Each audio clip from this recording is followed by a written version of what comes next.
Good morning, everybody, and you're all very welcome to today's meeting of the Full Licensing Committee, March the 10th, 2022. Firstly, I'd like to welcome our members. Thank you very much for coming this morning, and a special welcome to our new member, Councillor Vicky Slade, who joins us. You're very welcome, Councillor Slade. Our officers here today are Nananka Randall, who's Interim Head of Licensing, Joanne McNamara, who's our Legal Advisor to Committee, Trudy Barlow, who's our Licensing Officer. We have Jill Hollyoak, our Clerk, who's here in person. Joanne and Nananka and Trudy are all attending remotely with regard to COVID issues still being rather current. We also were hoping to welcome Councillor Bobby Dove, who's our portfolio holder for Community Safety and Regulatory Services and has a strategic overview of the our licensing remit, but it may be that she is in another meeting elsewhere today.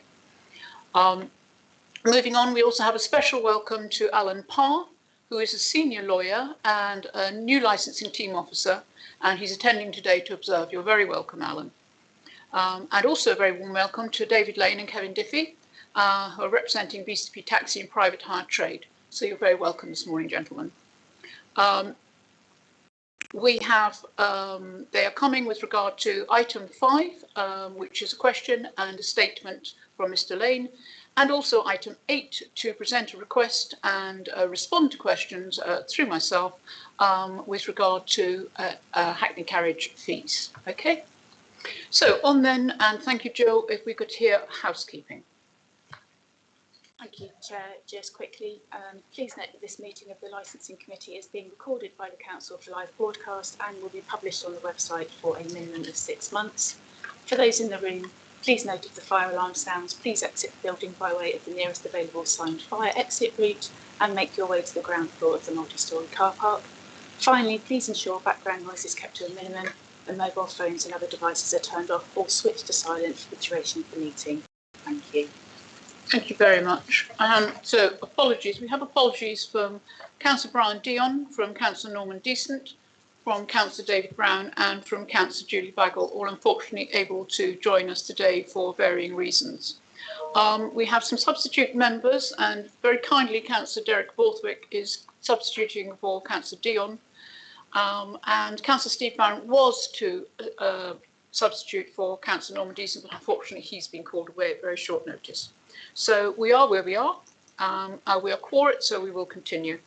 So members, do I have any declarations of interest, please? If you do, could you please raise your hand? Councillor Farquhar, thank you. Thank you, Chair. It's as listed in my declarations of interest, is that I have a moral objection to the gambling industry, particularly relating to the exploitation of animals such as greyhounds and racing horses. Thank you, Councillor Parker. Will you wish to absent yourself from the vote on the Gambling Act? I shall. Okay, thank you very much. So we move on then to confirmation of minutes. No other declarations? No, thank you. So move on then to item 4, confirmation of minutes. And there are quite a few, so I'll read through them. We have Licensing Committee 16th of September 2021. We've been very busy. Then we move on to our licensing subcommittees 2021, which were the 24th of June, the 15th. Sorry about that. Oh, I think Chris must have turned the volume up when he was trying to get my chair's checklist. Apologies, members of the public, for having the minions on as my incoming call. I just switched that off, I think. I will power it off. Put it on again at a later stage. Okay, where was I? On to the subcommittee meetings, my apologies. So subcommittee meetings 2021, 24th of June, 15th and 28th of September, 13th and 28th of October, 10th and 25th of November, the 8th and 22nd of December, and the 16th of February 2022. The private agenda pack which committee members have received includes the exempt subcommittee minutes in relation to taxi hearings considered in 4th of June, 15th September, 10th and 25th of November, 22nd of December 2021 and the 16th of February 2022. They were private and exempt in there, so obviously those minutes won't be shown in the public domain. So with that said, may I have a show of hands that we can accept those as stated? All in favour? Thank you, that's unanimous. Moving on then to public issues, item 5. The following public issues have been received to date in relation to agenda item 7. So we have a public question from Mr. David Lane. He is Secretary of BCP Taxi and Private Hire Association. So Mr. Lane, would you like to come and put your question, please? Thank you.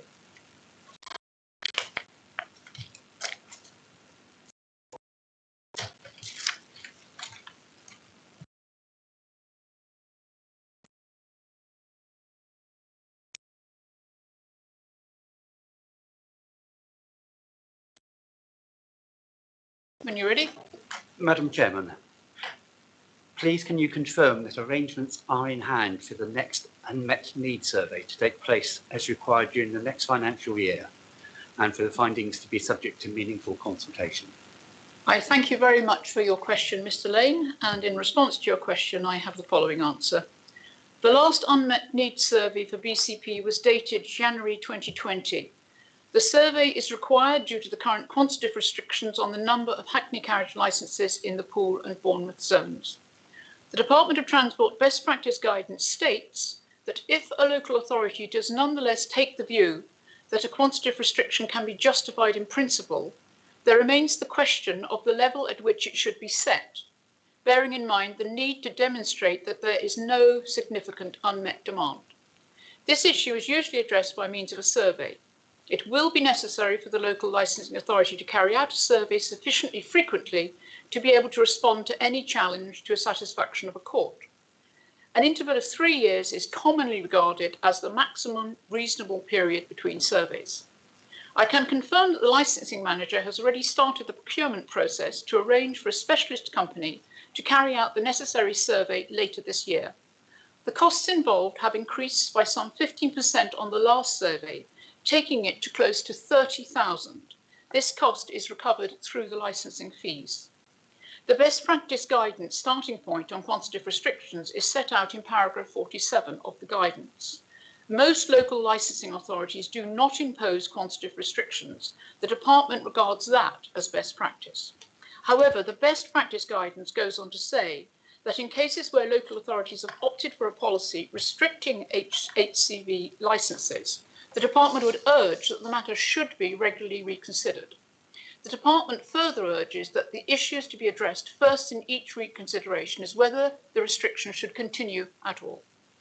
Once the survey has been completed and the report received, members will consider the information to determine if any changes to the current number of hackney carriages number is required or not.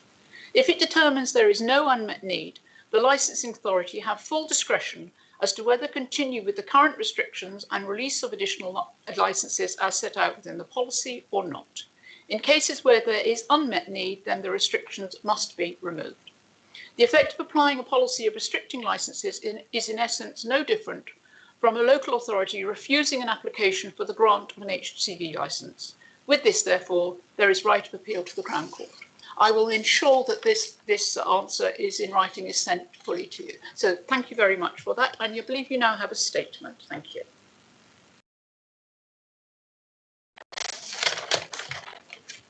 Thank you, Madam Chairman. With regard to the quickly made decision to release 15 new hackney carriage licences in both Bournemouth and Poole each year from 2021 through to 2025, we would urge you to consider the uptake this year and make appropriate adjustments to this policy. We would like to suggest that until the full tranche of 15 licences have become operational, then no further tranches should be released. Furthermore, that an individual who fails to make an offered licence operational within the year shall be regarded as having refused the offer and lose their place on the waiting list. Thank you very much. We will consider that matter at a later stage. Thank you. If you'd like to take your place back in the public gallery. Thank you very much, Mr. Lane. So moving on then to item 6, which is statement of licensing principles with regard to the Gambling Act policy, which is 2022 to 25.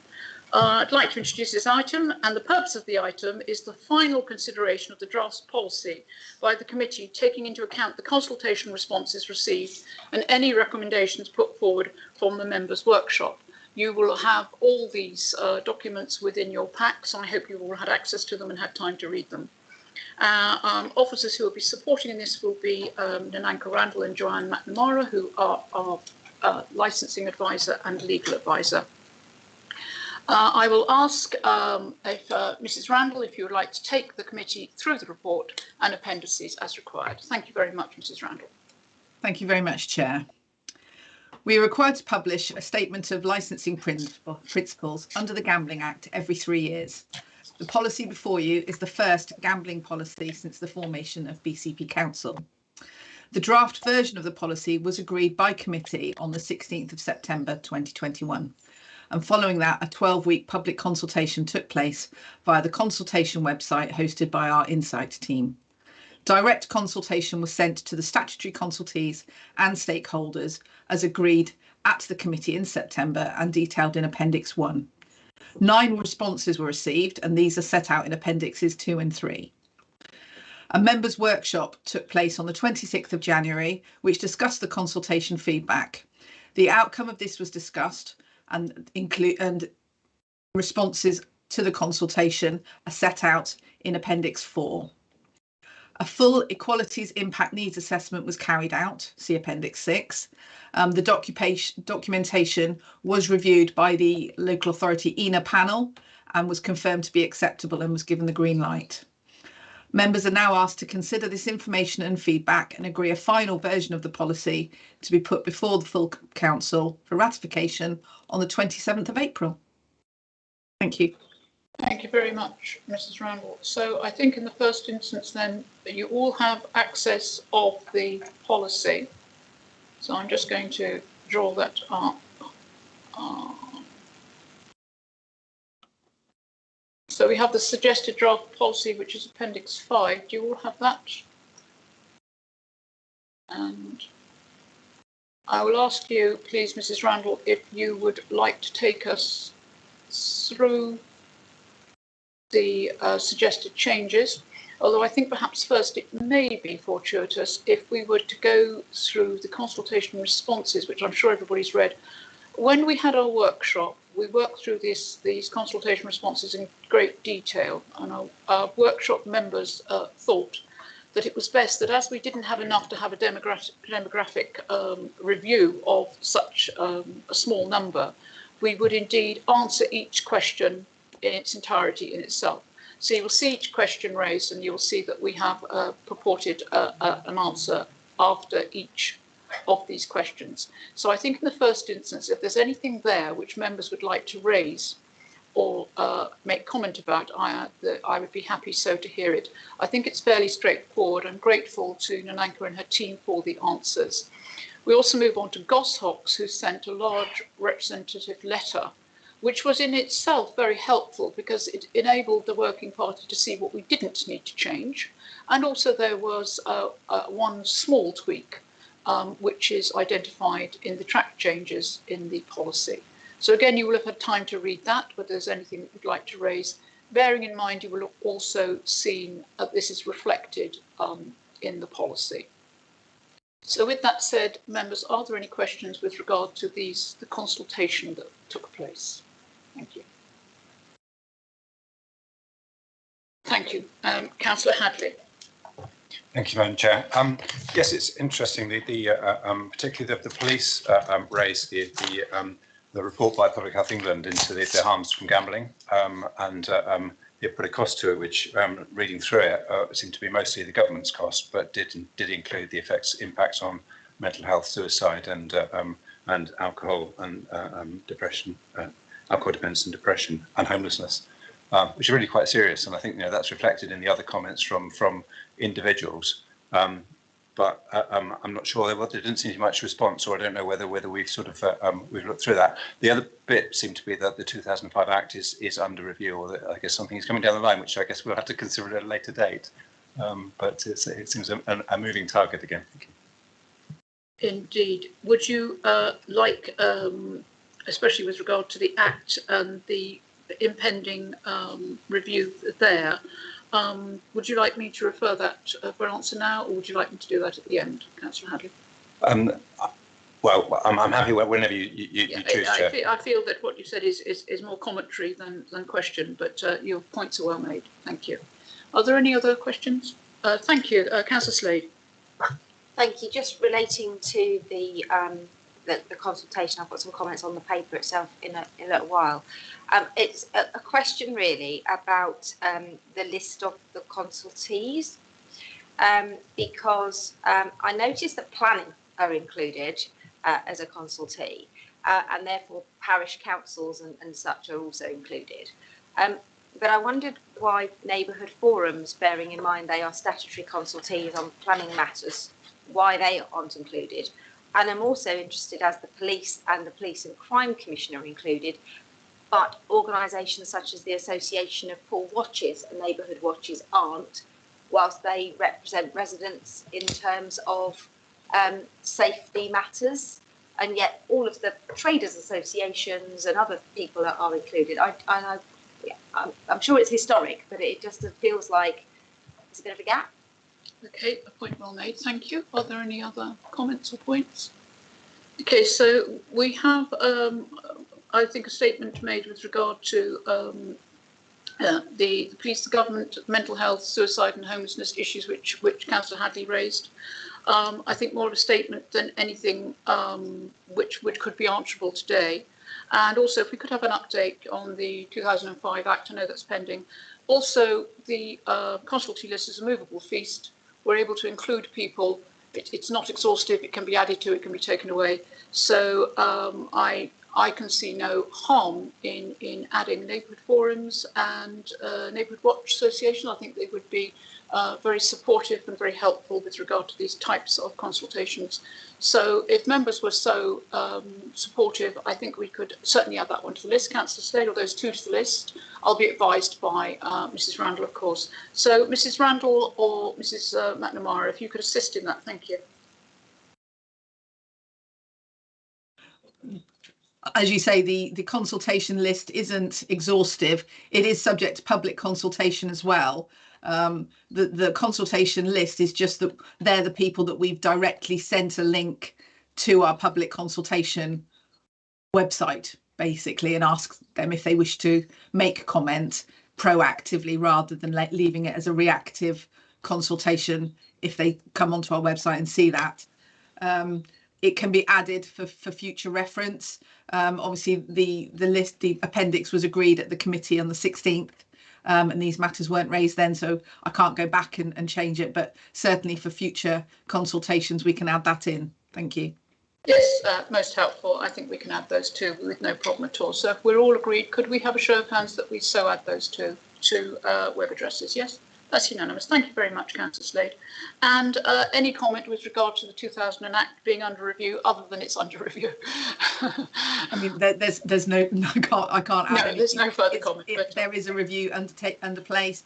When we've got the outcome of that, if it's got any significant impact on what we've done, we can obviously then amend our policy and review it again as necessary. As always, yes. Yes, Chair, I don't have anything further to add to that. We just have to keep it in mind when we hear more. Indeed, thank you. We move on now to the Goshawk letter. Is there anything within the letter? We do have one of the remarks which was made right at the end, which is reflected in the changes which we made. We will come to that later then. We have the members' workshop responses to the consultation, which I see at Appendix 4. This was the change with regard to Goshawks, not Goshawks, Goshawks. If you look at Appendix 4 on its page 138, I think, is marked as that. I'll ask Mrs. Randall to explain this in detail, but you'll see as marked in yellow that each category of premises licence will consider the local risk assessment by applicant when required as part of any application for a premises licence, and may exclude default conditions if appropriate and attach others where it is believed to be necessary. Mrs. Randall, could you take us through that, please? Thank you. You've just took the wind out of my sails, Councillor Burke. It is what it is. You know, they've suggested an amendment, and legal advisor at the time suggested this wording, which is what has been suggested in the policy document to address the concerns raised. But we felt that we didn't want to fetter any discretion by saying we wouldn't allow any any other conditions as necessary, because each application is based on its own merits. Indeed. Thank you for that explanation. We're very happy to accept that. So if we then go on to the body of the policy, which is Appendix 5, and if I take you to page 3, we'll take the headings, which is purpose statement. We have highlighted in yellow to iterate the point subject to the above bullet points. Some of these are more amendments with regard to text than content. We will move through to the next. If I miss any, please do let me know. Move through to part A. It's best to scroll through these page by page so we don't miss anything.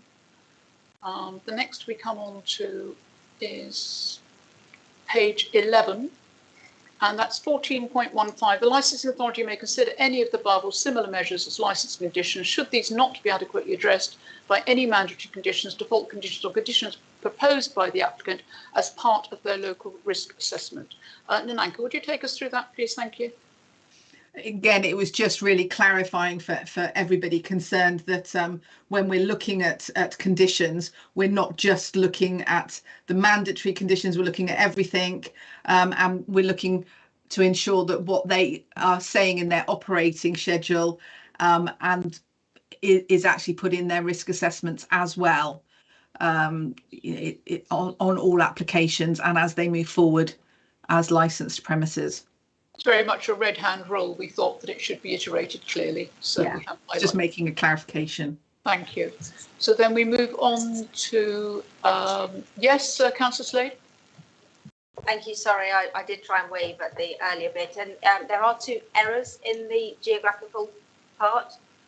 Take me to it, please. Yes, of course.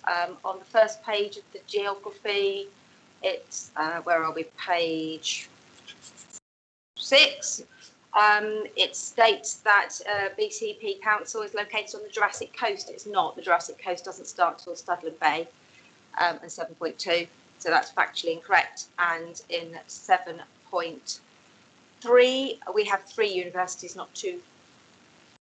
Okay, well, we'll take those on advisement and we'll correct them. I can't answer for the Jurassic Coast. Certainly, I have checked. You can certainly answer for the universities, but we'll check that those are as such, Councillor Slade, and of course we'll amend them. Thank you very much for drawing our attention to them. Councillor Hadley? While we're on that topic, it talks about the airport, but not the ferry port. We have an international ferry port as well. We're presenting. Thank you. I'm sure we can add that. Thank you very much. If we could so add that, Mrs. Randall, I'd be grateful. Yes, thank you. Any other geographical amendments needed? No, lovely. Thank you very much. So moving on then to page 146, where we have 15.3. It's the penultimate bullet point and the ultimate bullet point. You can see them highlighted in yellow. Known problems in the area, such as problems arising from street drinkers, youths participating in antisocial behaviour, drug dealing activities, etc., the proximity of churches, mosques, temples, or any other place of worship. I believe this was highlighted because there was a question raised by Goss Chalks and we were not so content to accept it. Could you take us through this, please, Mrs. Randall? Thank you. That is correct. Goss Chalks had basically asked for these to be removed from the list as they felt that it wasn't necessary to have it in. And we, during our discussions, we felt that actually there's no negative aspect to having them in. It is another thing that we wish to consider, particularly when you look at the guidance and the feedback from the Police and Crime Commissioner, you know, antisocial behaviour, street drinking, that's all something that is relevant to where these type of premises are applying to. So we felt that that should be kept on the list. Indeed. Thank you. And the same again with 15.4, and it's the 4th bullet point, gambling trends that may mirror financial payments such as payday loans or benefit payments. Goss Chalks, again, didn't feel this was something that should be in, but we were very keen that people do use these sort of facilities, and we needed to be very careful that we were keeping an eye on this because it was a natural trend. And again, there was no harm in having it in. If you wanted to add to that, Mrs. Randall.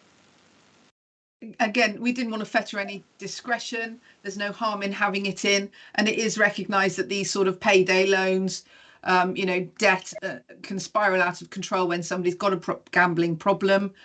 So keeping an eye just on those sort of trends, and if some things were coming to light, it's best that we're aware of it than not.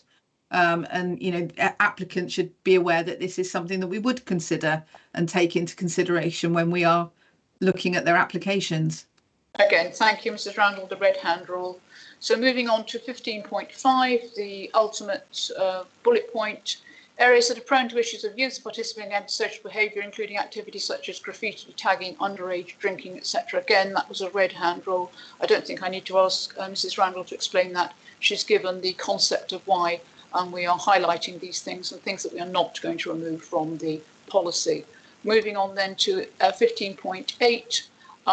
Where again we add in their local risk assessment. So this is again something which needs to be considered by all the applicants, as it's most important that it's not just the other aspects, it's just the local risk assessment is also included.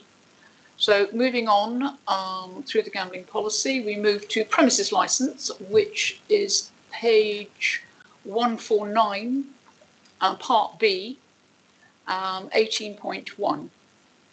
I will read it through and I will ask Mrs. Randall to give the clear definition. Premises licence will be subject to the requirements set out in the Act and regulations, as well as specific mandatory and default conditions, which will be detailed in regulations issued by the Secretary of State.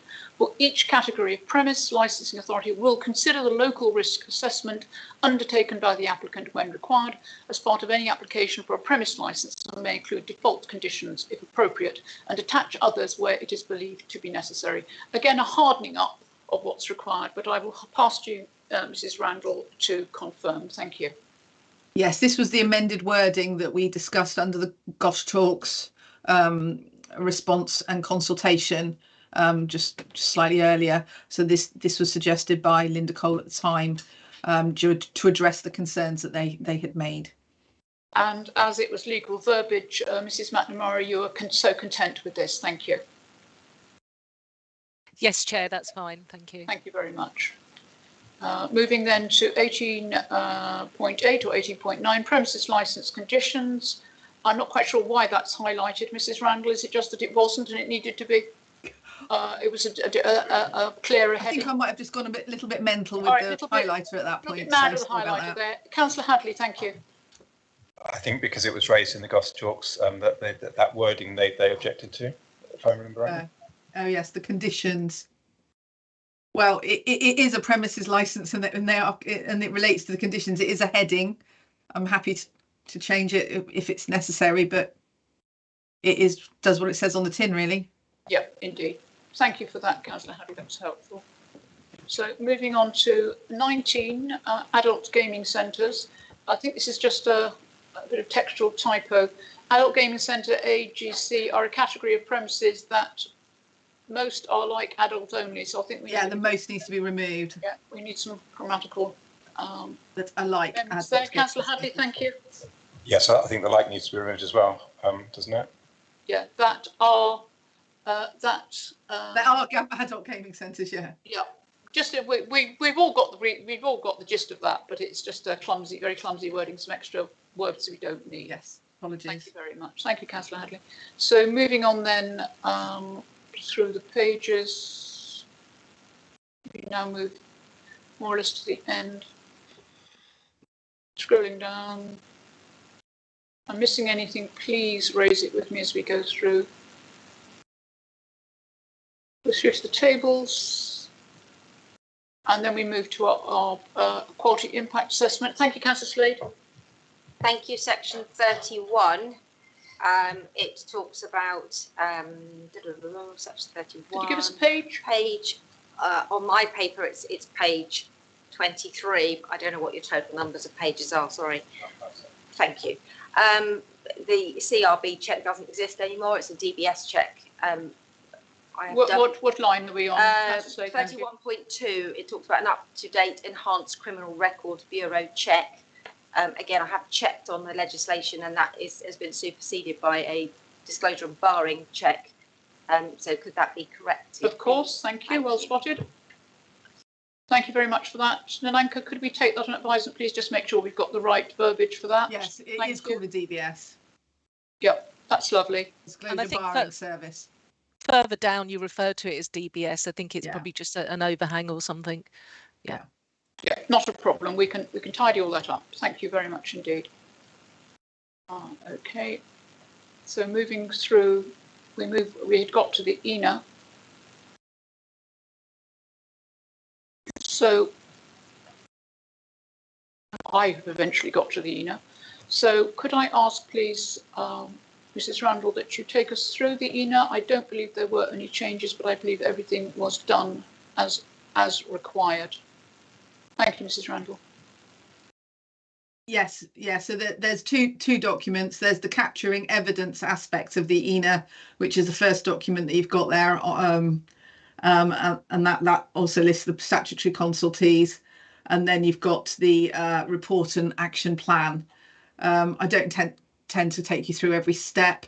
Like I say, this documentation has been reviewed by our internal ENA panel, who go through it, with a fresh set of eyes, with the expert view, together with our equalities champion for the business unit communities, and they were satisfied that the information that we've provided and gone through meets the requirements of the ENA, and they're happy that it is good to go, as it were. It was given a green light. Thank you very much. And this is something which we introduced as a committee, that all our policies do have.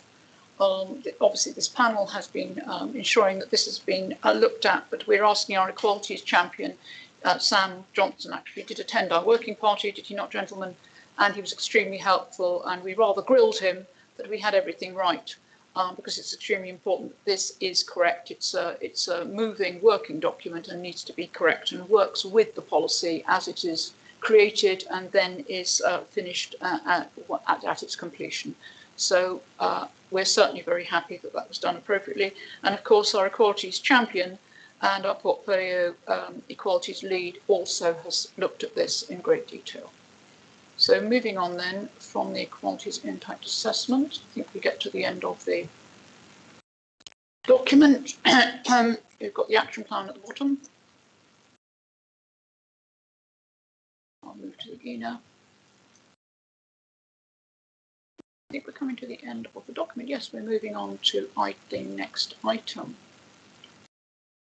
So, members, officers, we have looked at the document in its entirety. We've seen the track changes. I hope that we're content that the ENA has been completed appropriately. Are there any questions or any further comments before I put this to the vote that we agree it? Thank you, Councillor Burton. Thank you, Chair. I may be totally wrong with this because it's a literacy thing. Literacy isn't my strong point. The term premises and premise seems to have come up a number of times in this.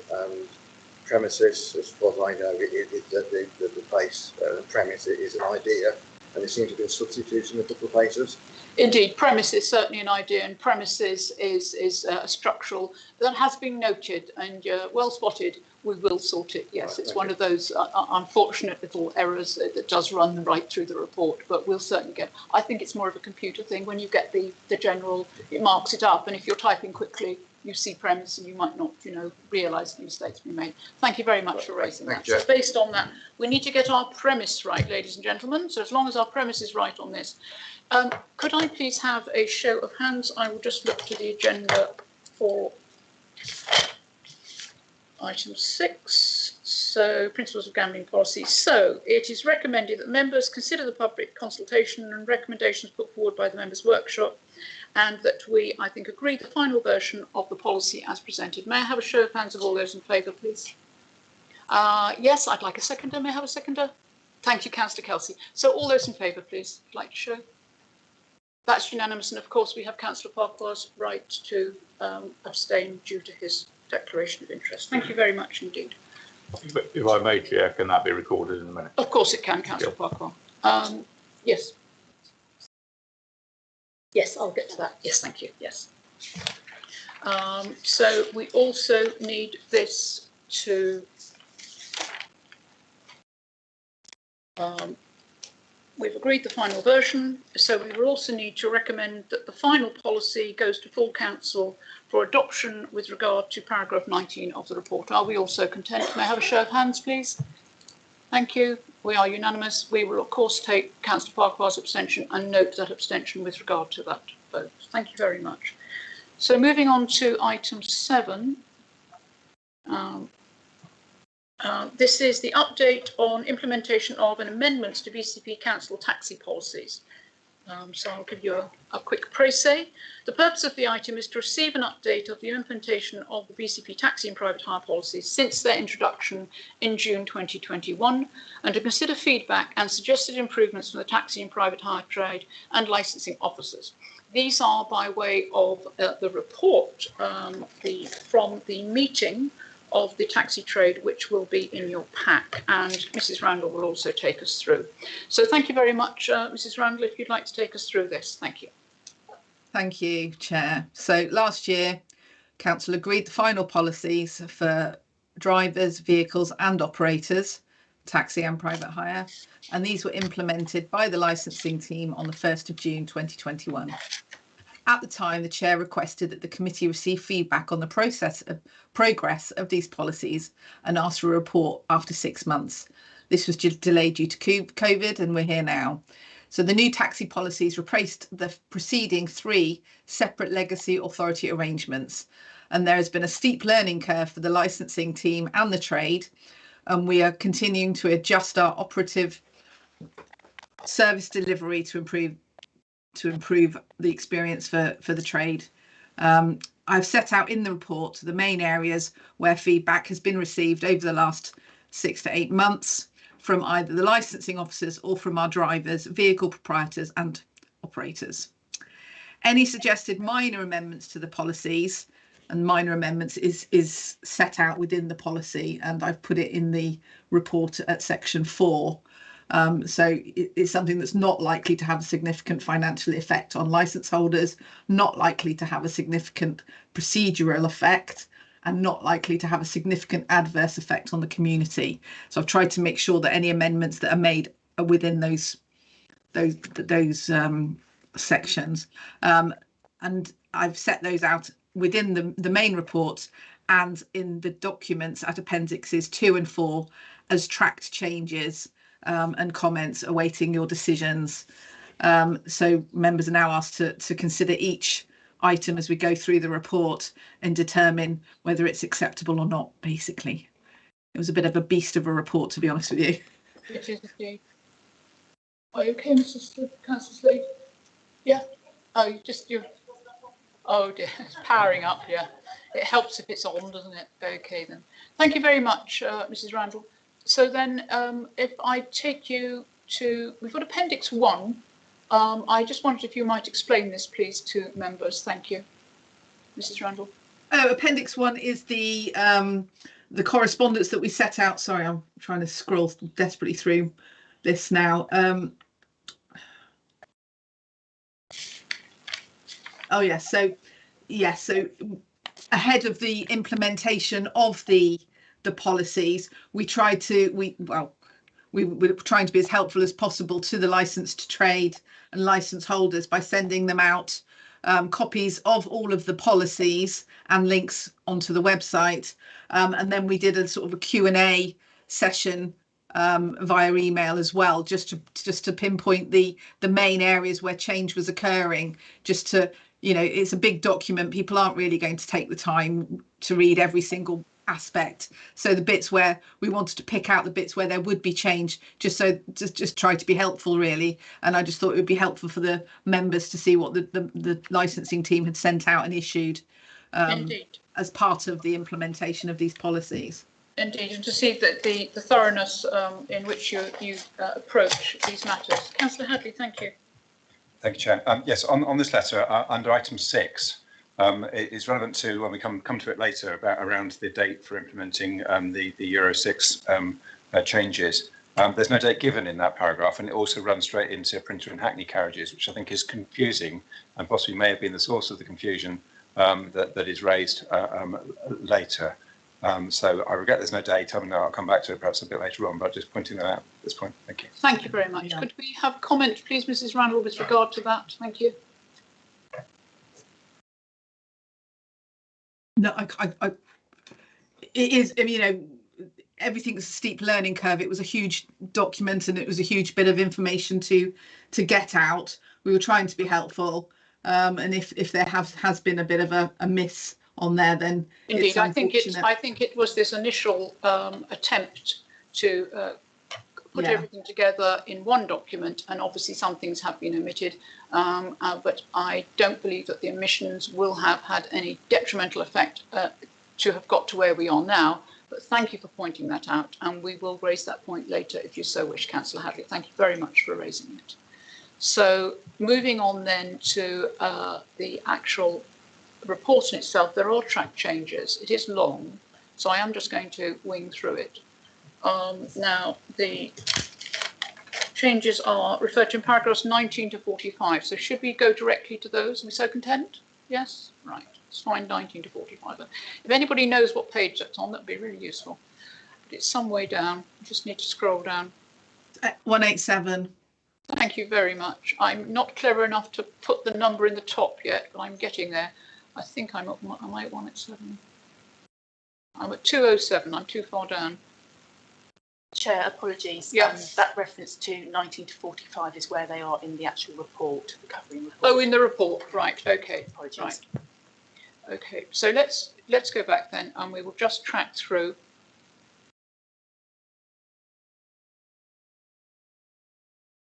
Appendix, go to Appendix 2. Right. Okay. Technology and all its wonders. So on to 198. I have 198. I'm going to 199.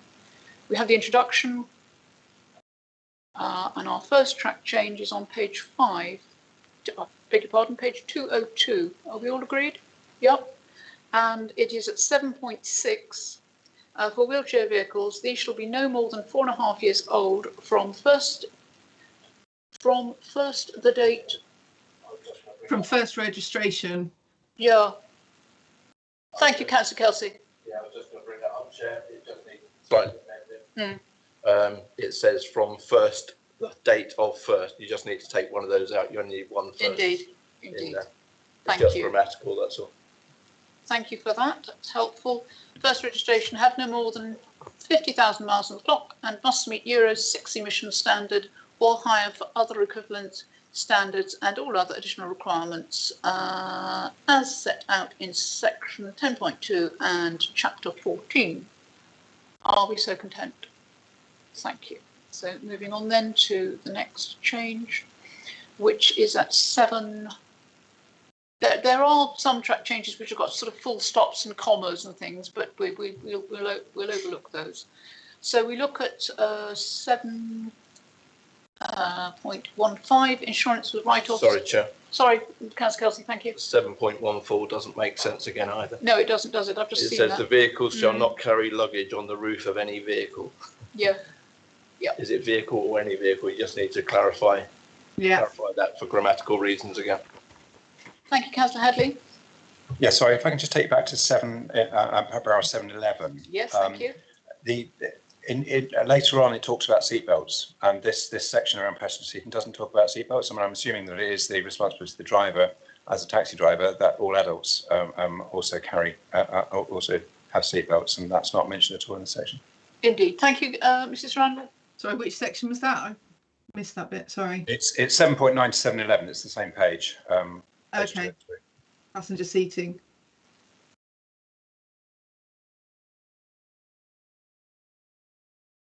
Yeah. That's repeated, but it needs to be in there, I think, as well. Okay.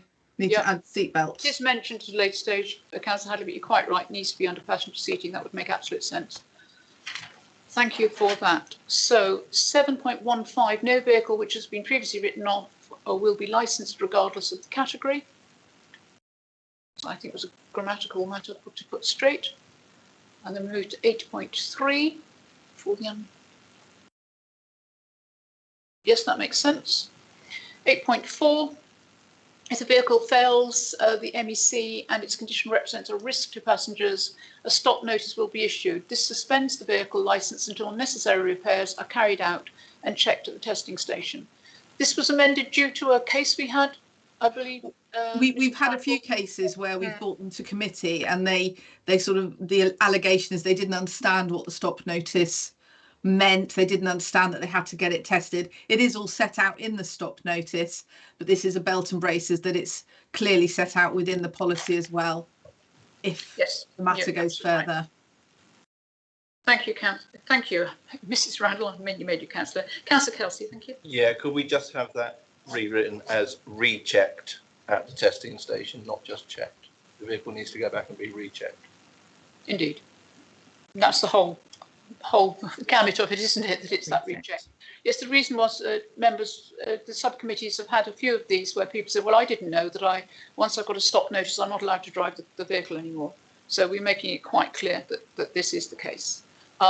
If this was individual drivers, certainly not trade reps. So moving on then to 8.5, I see it's just the wording, it's just the actual numbering there, which has been amended rather than the text beside it. Moving to 9.4, this is date change. And we did this to normalise the number so that everything was the same date. Would you please like to take us through that, Mrs. Randall? That's correct. We felt that the feedback that we've received, is there a reason that there's two very separate dates, particularly when they've got to change a vehicle and then potentially respray it if it's a hackney carriage. So we felt that difficulty that trade have been having during COVID, recognising that as well. It's an extra year, but it's then very compliant then across the board for all the hackneys and all the vehicles to be compliant at the same time. Yes, the working party were very keen that we do extend it to make it very simple. Councillor Farquhar and then Councillor Hadley, thank you. If I may, I'll give way to Councillor Hadley. No, I'm chairing. Thank you, Councillor Farquhar.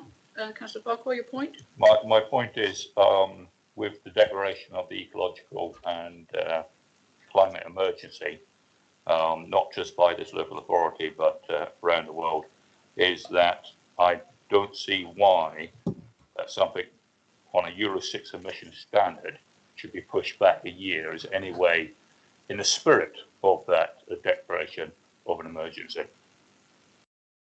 Thank you for that statement, and well meant and passionately meant, but we were trying to accommodate the needs of the trade to try and support them, and obviously that's been weighed up against the general climate change agenda, and we felt that they should be put first with regard to that particular point. So thank you for your statement, but we are where we are on that issue. Councillor Hadley. Well, thank you. I was going to make the same point, but I partly because by the due date for the Euro 6 emissions, they can choose the right colour of car for the future, so they won't have to respray. But I think if we are serious about the environmental and ecological disaster, we have to get on with it and not just keep backsliding. And I think I appreciate the issues for the trade, but the issue of climate emergency is very significant. I do have a proposal later to try and support the trade. I do understand the concerns they have, but I don't think the two need to be tied together, because I think we have already told them what colour we need new cars to be, and therefore they could do that by the date as already stated in the document. Thank you. Okay, thank you for that. I'm going to make a note of that, because obviously there's some dissension with regard to that particular point. It may be that I need to take that as a separate point so that we hopefully can support the amendments per se, with that one perhaps taken out for difference of opinion. Mrs. Randall, if you could also make a note of that, please. That's page 204, 9.4, with regard to the date for Euro emissions standard. Thank you. So moving on, thank you for your comments, Councillor Farquhar and Councillor Hadley. Looking for any more track changes. If there's anything obviously which has come to light as we go through, please do let me know that you've spotted and we haven't. So I'm on now to page 209. Nothing before then. So we've got some numbering issues which we're tidying up. And then 16.6, Hackney carriage licences issued from 2/21 onwards shall not be transferred to another person for 3 years from the date of issue. Councillor Slade? Thank you. I know that there was some representations on this. I have real issues with this because I understand the spirit in which it was submitted. In fact, a taxi driver contacted me to talk about this, and I said, how can we as an authority restrict someone's business? If they've moved house or they're ill or they no longer have a driving licence, we are devaluing their business to zero by refusing to allow them to transfer that against somebody who's held it for 3 years and can then transfer it. So I really can't support that proposal because there's no natural justice in it. If you own a business and your circumstances change, you should be allowed to sell your business. Thank you for your comment. Are there any other comments on that? Councillor Kelsey, I know you and I spent a long time debating this and putting forward the reasoning which was agreed by full committee, but your thoughts on this might be helpful. It goes back a long way, this one. Indeed. I strongly object to the drivers being able to sell their plates full stop. I don't think they belong to the drivers. I think they belong to us. They merely purchase them for a period of time that they intend to use their vehicle. And I think that their vehicle licences, if they decide to give up the business, their vehicle licences should come back to us. And it will be for us to let the next person have it. Yes, it was a matter of equity for all people who obviously have an interest in having a Hackney carriage licence. But thank you for your point, Councillor Slade, it's well made. Moving on then to item 17, which is 17.1. This, I think, is just tidying up some text. The reflective blue strip should be between, it's going to be the sizing 75 and 85 millimetres wide, which is about all my screen is at the minute. I can hardly see it. And will run continually along each side of the vehicle as close to the window line as possible. Well, that makes absolute sense. I think that was just clarifying where it should be exactly. And then the reflective blue strip shall have the words Christchurch, Poole or Bournemouth, depending on the licence zone of the vehicle, on near and offside quarter panels. Lettering shall be 25 millimetres Euro-style medium in white. It was no longer going to be on the bonnet. The bonnet logo is to be removed. And then 17.2 has been removed because of the previous point. And moving on to 17.3, yes, I see you, Councillor Burton, I'll bring you in just a minute. The vehicle door insignia as approved by BCP Council must be displayed on both front doors of the vehicle and the bonnet. These should be permanently fixed in the prescribed position. Thank you, Councillor Burton.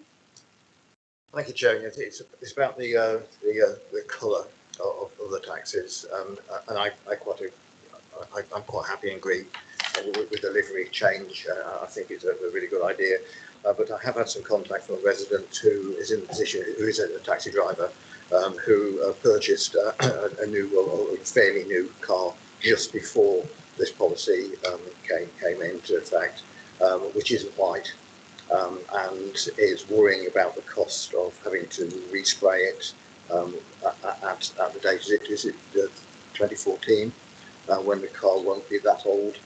So he's faced with the prospect of having to respray a car which is not that old to go with the liveries, when he didn't know at the point he bought the car that the livery was going to change. So I was wondering whether anything could be done to the policy or it be inserted back. We have indeed. We've had this conversation at great length in full committee, and we have agreed with this particular timing and this particular requirement. So I don't really want to iterate that discussion. I take your point, and there will always be people who are unfortunately fall into that category. But whether Mrs. McNamara or Mrs. Randall have a comment, I think we'll move on from that point. Mrs. Randall. Well, bearing in mind in the Bournemouth zone, all vehicles had to be resprayed Jamaican yellow when they were first put on as a Hackney carriage. We've removed that aspect. It could have been that we'd actually required all Hackneys to be resprayed a different colour.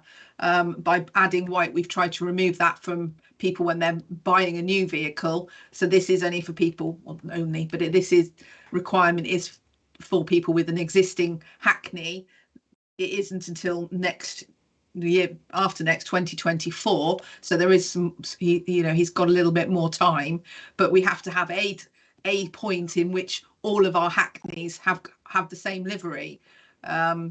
Because at the moment it is still quite hodgepodge as you go through the zones, and we wanted to get harmonisation, and that's why that was added. Obviously it was a member for decision for members even. Oh, I've got menopause brain, sorry. So that Thank you. if you want to make a different decision, then that's within the members. That's lovely. Thank you very much indeed. And of course the colour white is the cheapest colour to respray. Yes, Mrs. McNamara, did you want to come in? Nothing further to add, really. It's just what it is, unfortunately. Indeed, thank you. Councillor Farquhar. Yes, thank you, Chair. If we could just go back to 17.1 as regards Euro style medium in white, as regards the font that's used on the reflective side of things. I've just had a quick look, and it's actually defined as Euro style, S-T-I-L-E, as opposed to S-T-Y-L-E. So that's a typo. Yes, that's indeed. Right. Bless you. Thank you very much. If we could make sure that's correct. Thank you, Councillor Farquhar. Okay, so we had got two livery standards date, and Councillor Burton kindly came in with this question. So moving to point 18 then, at 18.3. Sorry, thank you, Joe. Councillor Hadley, thank you. Sorry, I just see you outside. This is just in the periphery there. Sorry, your eagle eyes, Chair. It was on point 17 and two issues. One was just the order in which we've said Christchurch, Poole and Bournemouth, and I don't know whether any of the taxis are licensed in more than one area, but we are BCP. So it's an unfortunate name, but that's the way we are. So the order of those perhaps should be that, and maybe. Or maybe that might be more confusing, because we do want them to put on the area they're valid for, not for all three. And then the other one was just, we're removing the BCP logo from the bonnet, and then at 17.3 we're adding the door logo to the bonnet, which again to me seems kind of confusing. What is that? Can someone... We can ask for some clarification there. Thank you very much, Councillor Hadley, and also the BCP. But I take your second point as it might be more confusing than clear. But with regard to the logos, thank you, Mrs. Randall. Thank you. Yes, it was previously purely the BCP logo was going on the bonnet as agreed by everybody. But when it went through the corporate comms and the marketing team, they felt that made them look or could be looking like council vehicles. So the door insignia has a smaller BCP logo, but it's actually got the vehicle license number on it and the zone. So that information is on the sides of the vehicles, but being on the front bonnet as well, you can see it if you're coming in the different directions. We just thought it was a good idea to have that on the bonnet of the vehicle as well. So that we kept, members have decided they wanted the vehicles to be identifiable from the front.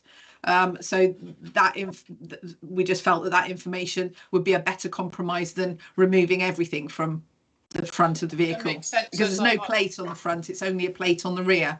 Yeah, with regard to corporate, it was a corporate branding matter actually, so that's why that was as such. Are you content with that? Thank you, Councillor Hedley. And the other point about the order, I'm not sure what, as you say, Christchurch, Poole or Bournemouth. I think that might have been put, as you quite rightly say, that way, so that it is Christchurch, Poole or Bournemouth. If we put Bournemouth, Christchurch and Poole, we might end up with all three. So I think on that, just that particular point, we'll just leave it as is, but it's a point well made. Thank you, Councillor. So moving then to, where did we got to? We'd got to, I can see you, Councillor Farquhar, yes? But if I may add the sort of suggestion that if it doesn't matter what the running order is, but if you inserted an extra or, so it'd be Christchurch or Poole or Bournemouth, I think that would avoid any issues. No? Councillor Kelsey. The easier way would be to just have it saying the reflective blue site shall have either Christchurch, Poole or Bournemouth, depending on the licence zone. Between the two of you, that's absolutely fine. We'll accept that. The point is that they need to be separated, and I'm quite happy with that wording. Is everybody happy with that wording, so that they are clearly separated? Lovely. Thank you both very much. So moving on to item 20 then, I covered the other point. We have Hackney Carriage fare meters and printers, and we are to remove all Hackney carriages fitted with a taximeter as defined in A above must comply by law numbers 4 and 6 during every appropriate hiring. That's been removed. Could we advise the members as to why that's removed? Thank you, Mrs. Randall. I'll bring my colleague Trudy in for this one because she's more in favour. Oh, you're very welcome. I hoped I will. Did I welcome you, Mrs. Barlow? I hope I did right at the beginning. So our licensing guru, taxi licensing guru, Mrs. Barlow. Thank you very much. If you'd like to come in. That was rather an introduction. Yes, it was just obviously it referred to the bylaws. The bylaws are made from model conditions. So it was to cover wherever it was in each legacy authority's bylaws rather than specifically stating it's at that number and that number. Because some say they are model conditions. I wasn't at the time aware of the exact model, the conditions adopted by Poole and Christchurch. So it's just to avoid the anomaly that it might be 7 and 8 or, you know, another number. It's just in accordance with the bylaws, which are now also included within the policy document, as I believe they were omitted in the beginning. Thank you. That's a very helpful clarification. So we move through then, there's just number changes in blue because things got slightly out of sync with that removal. So moving on to 22, private hire, fare meter and printer. We've got some removal here to make it read better, which is where private hire vehicles fitted with meter or clock calendar type to calculate distance and time or the hiring, receipt printer attached to the meter. And time for them, a receipt printer shall be attached to the meter. So that's just clarification for wording. Doesn't that read must be? Yes, attached? yes, yes, must be in there. If we could add that, thank you. And then the second bullet point, licensed authority consider a meter to include GPS type system or any other system which is capable of meeting the requirements as set out in number 4 of the bylaw with respect to Hackney carriages made in 1968. Clear clarification there. And moving on to 22.2, it's removed the category B and it's private hire vehicles fitted with a printer, etc., referring to the point as stated above for clarification. So that's clearly stated. So moving through, thank you, Councillor Hadley. Yeah, sorry, Chair. I was slightly concerned that this is moving it to you may have a meter, and then if you have a meter, it has printer. But that one particularly, surely it's the same as for the Hackney carriages. That if there is a meter, then there should be a printer. So removing the should be, it is more. If there's a meter, then there should be a printer. But are we actually allowing private hire vehicles not to have a meter? Is that Mrs. Barlow, can you advise, please? Oh, that's you and I, Miss Councillor Slade. Sorry, Thank you, Mrs. Barlow. private hires do not require a meter. We cannot insist on a meter. So obviously, as they don't have to have a meter, they therefore don't have to have a printer. The idea is that obviously, if they do have a meter installed in them, as some of them do, then they need to have some form of receipting the journey. And obviously now we've moved to a more modern sort of GPS system, and a lot of things are done by email. There is provision that they must provide a receipt, but it might not actually be a physical printed receipt. It must be either an email, or something of a similar ilk. But they must have that provision. So all private hires have to have an operator. So all operators, or most large operators, and probably many of the small ones, are all done automatically on email. So that is why they don't have to have a meter in a private hire, is the bottom line. It's clearly covering every single option there, Councillor Hadley. You're quite right to have raised it. Councillor Burton, thank you. Thank you, Chair. Just sort of unpicking what was said there. So, and if there is a meter, you need to be able to provide a receipt in some form. Generally these days that will be provided by email or text, I would imagine. The necessity for the printer, how often are these printers used? I'm just thinking of taxi drivers having to have a printer, paying for a printer. Are they actually ever used? Well, it says here private hire vehicles fitted with a printer connected to the meter or other approved system. So the printer doesn't seem to be mandatory. It seems to be a system of providing some form of record that journey's been taken. But I'll refer back to you, Mrs. Barlow. Thank you. If we're referring to private hire vehicles, that is the case. Obviously, hackney carriages is slightly different because they have to have some sort of meter. And I believe the question was raised at the trade meeting. And while a lot of them go through an operator, there are still many independents. And the independent at the trade meeting said he regularly uses his printer. So that's why it remains. It's because it's for all, not just for people that are use an operator. It's for independents. As I say, we have to cover so many eventualities, and that's why it's there. Okay, thank you. I hope that helps, Councillor Burton. Thank you for raising it. So moving on to 24, nothing on page 223. So we move then to 27.1, which is page 214, and we are at 22.7. I'm not entirely certain. There don't seem to be any changes in that. So I'll go into 27.3. In cases where the licensed vehicle is subsequently classed as category A, B or S, right off, the vehicle will need to be immediately replaced or the licence surrendered. It's fairly straightforward. And then we've got some renumbering in the blue. And then in cases where the licensed vehicle is subsequently classed as C category N, right off, following repair, it must pass the council's advanced mechanical inspection prior to being permitted to continue to be used as a licensing vehicle. Again, this is very much red hand rule with regard to some cases which the subcommittees have been hearing, but I don't know if you want to expand on that, Mrs. Randall, or whether you're content. Thank you. Who's indicating? Sorry, Councillor Johnson, yes, of course. Thank you. Just before you moved on, but I'm happy to come to Afton and Anchor's septic because it's just on the points lower down in this section. Is it after this? Yes, it's just a numbering issue. Okay, so lovely. We'll just get an Anchor's thoughts and then we'll come straight on to it. Thank you. Mrs. Randall, thank you. Are you so content?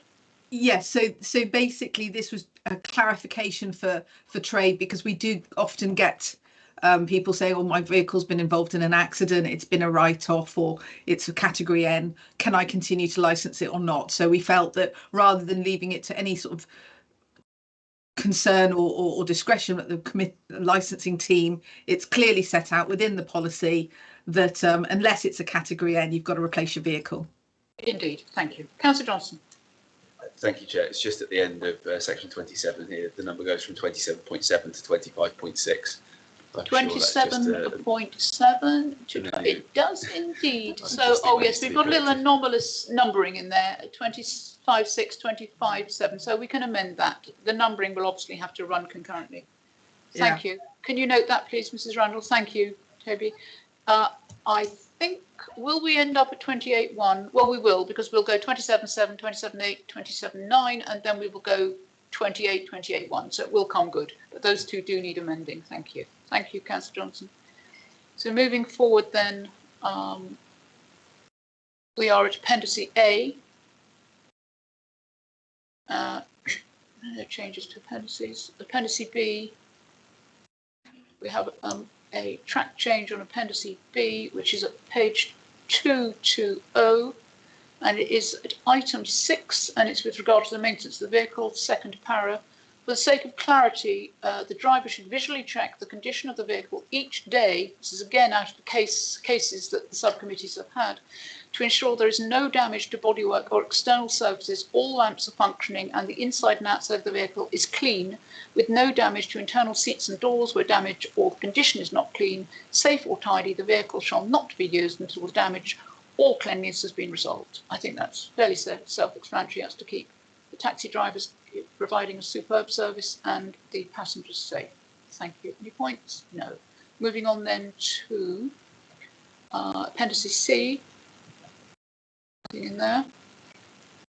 I have quite a few appendices to wade through, so bear with me.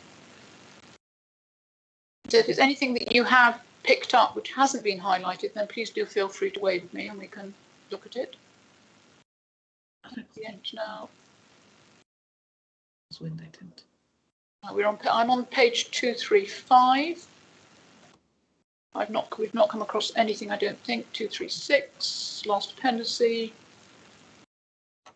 And then we go on to third-party data processor, which is, ladies and gents, at page 241. I'll give you time to get there. Are we all there? Not easy on these screens. So third-party data processor at item 5, a copy of the contract must be provided to an authorised officer of the licensing authority or to the police on reasonable request. Again, Nananka, can you explain the background as to why this is so highlighted? Thank you. I must apologise. This is a layover, I think, from the policy document, and I just need to remove that. Right, it's not subject. It's already to any... there. Yes, thank you. Yes, I do wonder why, apologise. but, if you had a reason or there's something that sat behind it, we were happy to so listen to it. So appendice E, and I think we are complete on the appendices. Yes.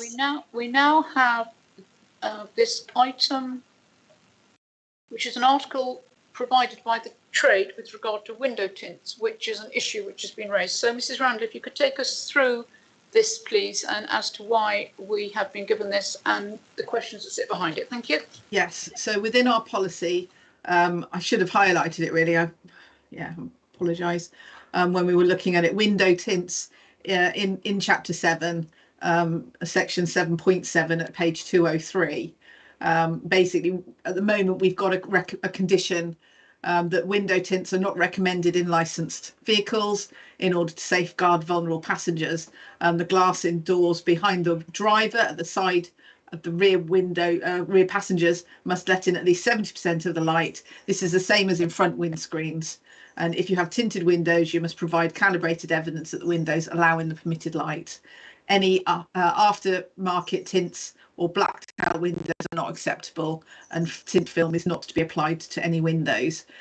So you'll see within the report, and I'm frantically scrolling back up again now, at the trade meeting that we had in February now, the trade have asked for members to reconsider that aspect of the policy, and they've put in, they submitted the article that's attached at the appendix to support that they feel that tinted windows don't present any danger or risk to passengers, and that it limits their options for the vehicles that they're purchasing, because some vehicles now do have, as part of the manufacturer, tints on the windows.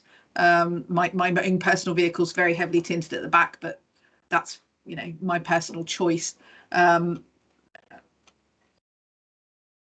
Yeah, it's down to members to determine whether they wish to remove that section or not.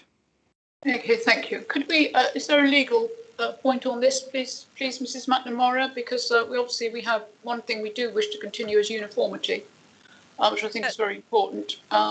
Thank you. Your comments? There's no legal issue. Obviously, if cars are fitted with them and they are legal as in roadworthy, and the Department of Transport are content with that, then that's the position. Obviously, as a licensing authority, you can decide what you feel is appropriate, but you may want to take into account what the trade have said. Okay, indeed. So comments, ladies and gentlemen. Councillor Flagg, thank you.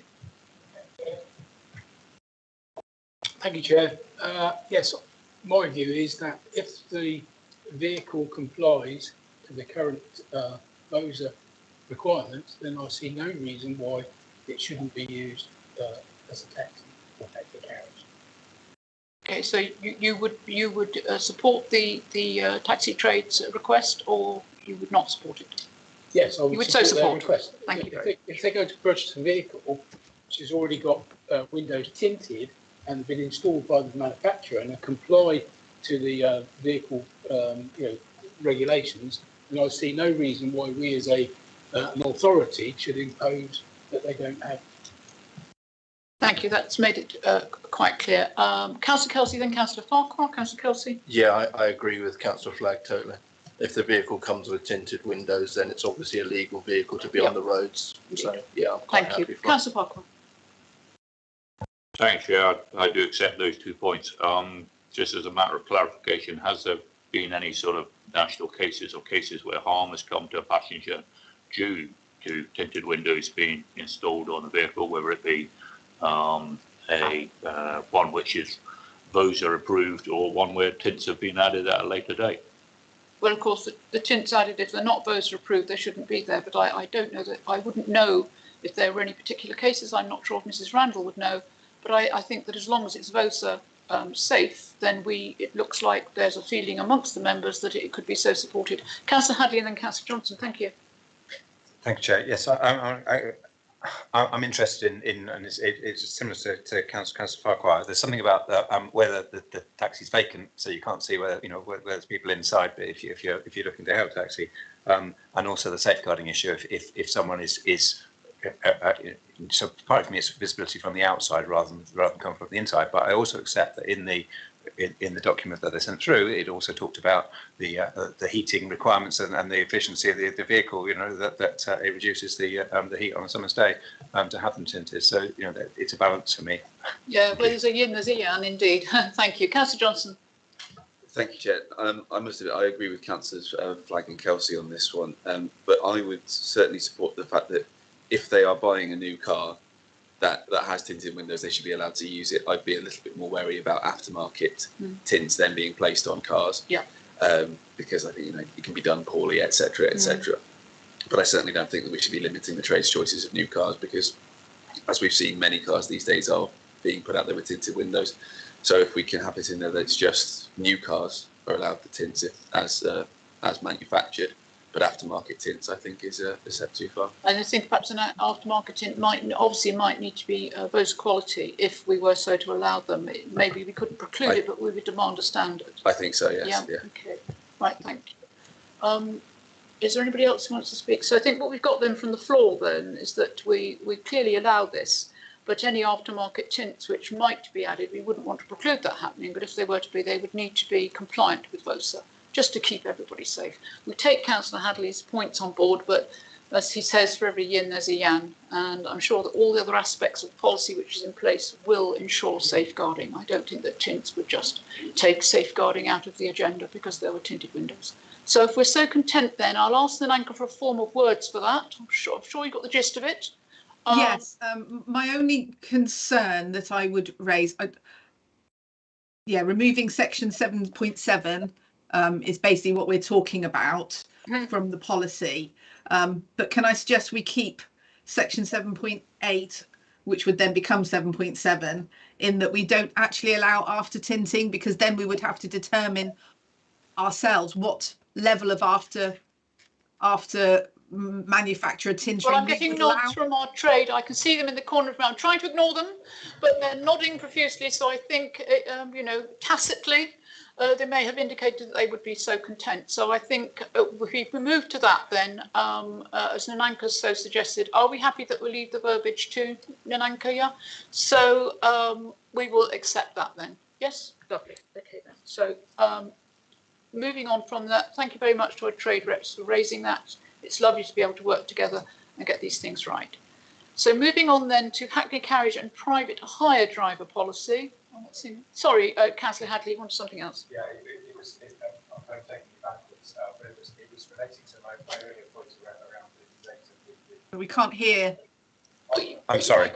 Yes, I'm taking it backwards, but it was relating to our previous, the previous thing I raised around the date of new taxis.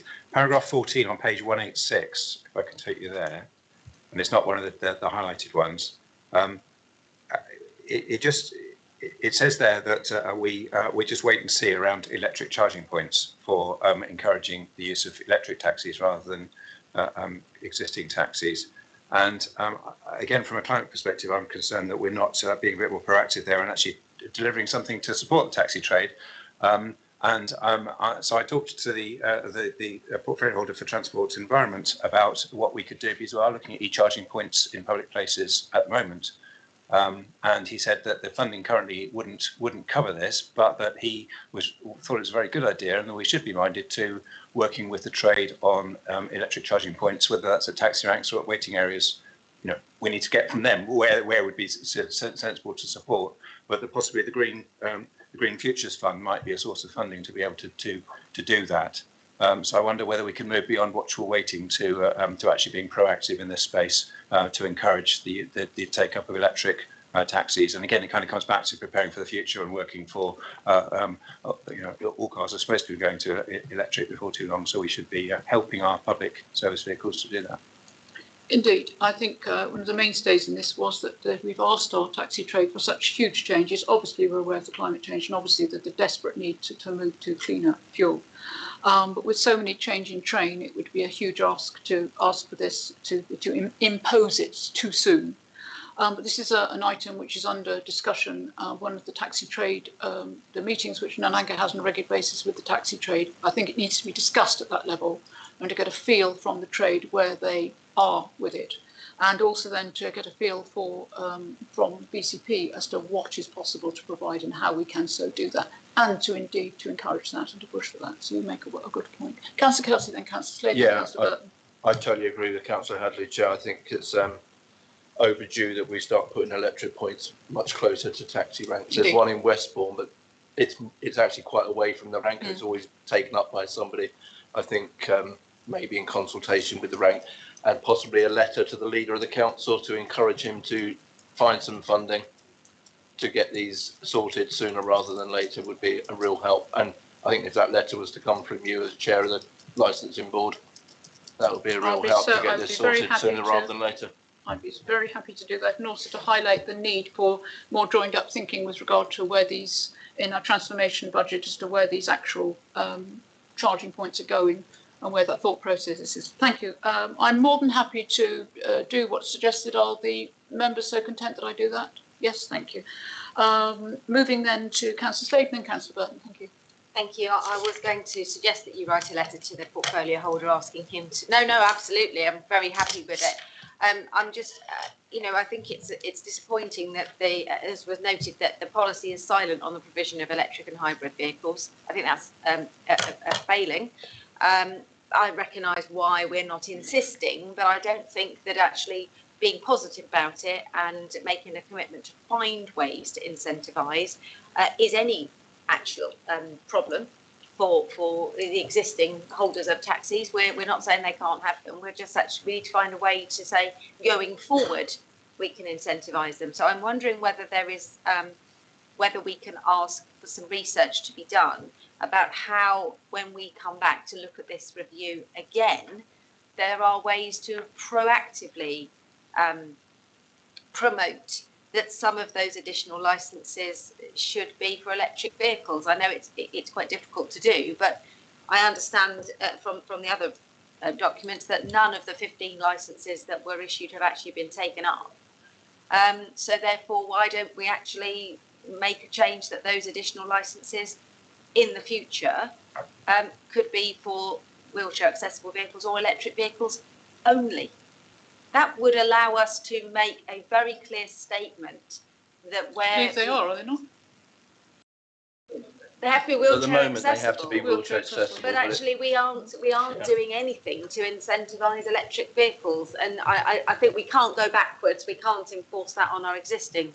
But if we're issuing new licences, why aren't we doing that? Particularly as we haven't seen 15 licences taken up. So we could. I'm not suggesting we do it now because I realise it's the wrong time in the cycle. But for the review next year, could we look at not issuing 15 new with wheelchair accessible licences, but potentially we have not had them taken up, maybe 5 or 10 vehicle accessible licences and 5 or 10 electric vehicles only. Yeah. That feels to me like a positive incentive. It's a potential. I think we need to be careful with the word review. We're not reviewing this policy. We're keeping a watching brief. The review comes up at these designated time. Our agreement was that we would keep a watching brief on policy and look for any amendments and listen to what the trade was saying. And if we can make changes, we will. We're not reviewing the policy. Apologies for the incorrect. That's okay. But it is still an amendment that we could make, and I believe we should make. Thank you, Councillor Slade. Indeed, we can, but I just want to be very careful with the verbiage. I don't want the trade or anybody else thinking that we are reviewing at all stages. We are not. We have a strategic overview. But you make a very good point, and I think it's something that can certainly have further debate. Thank you, Councillor Kelsey. Yeah, in view of what Councillor Slater said, Chair, later on the agenda we do have the forward plan to consider. We do indeed. And maybe we can add an item on the forward plan for next year to review the situation with regards to electric vehicles in the taxi trade. Indeed. Thank you very much. And also we can ask Mrs. Randall in her frequent discussions with the trade that we get a feel back from them as to how they feel and what they might be able to do and their ideas coming forward as well, because obviously they're the trade, they know where they need these points, they know how many they need, they know the possibilities of buying the vehicles and the huge costs, etc., etc. So it's really important that we get a true feel from them. Thank you. Thank you very much for those comments. And Councillor Hadley, thank you.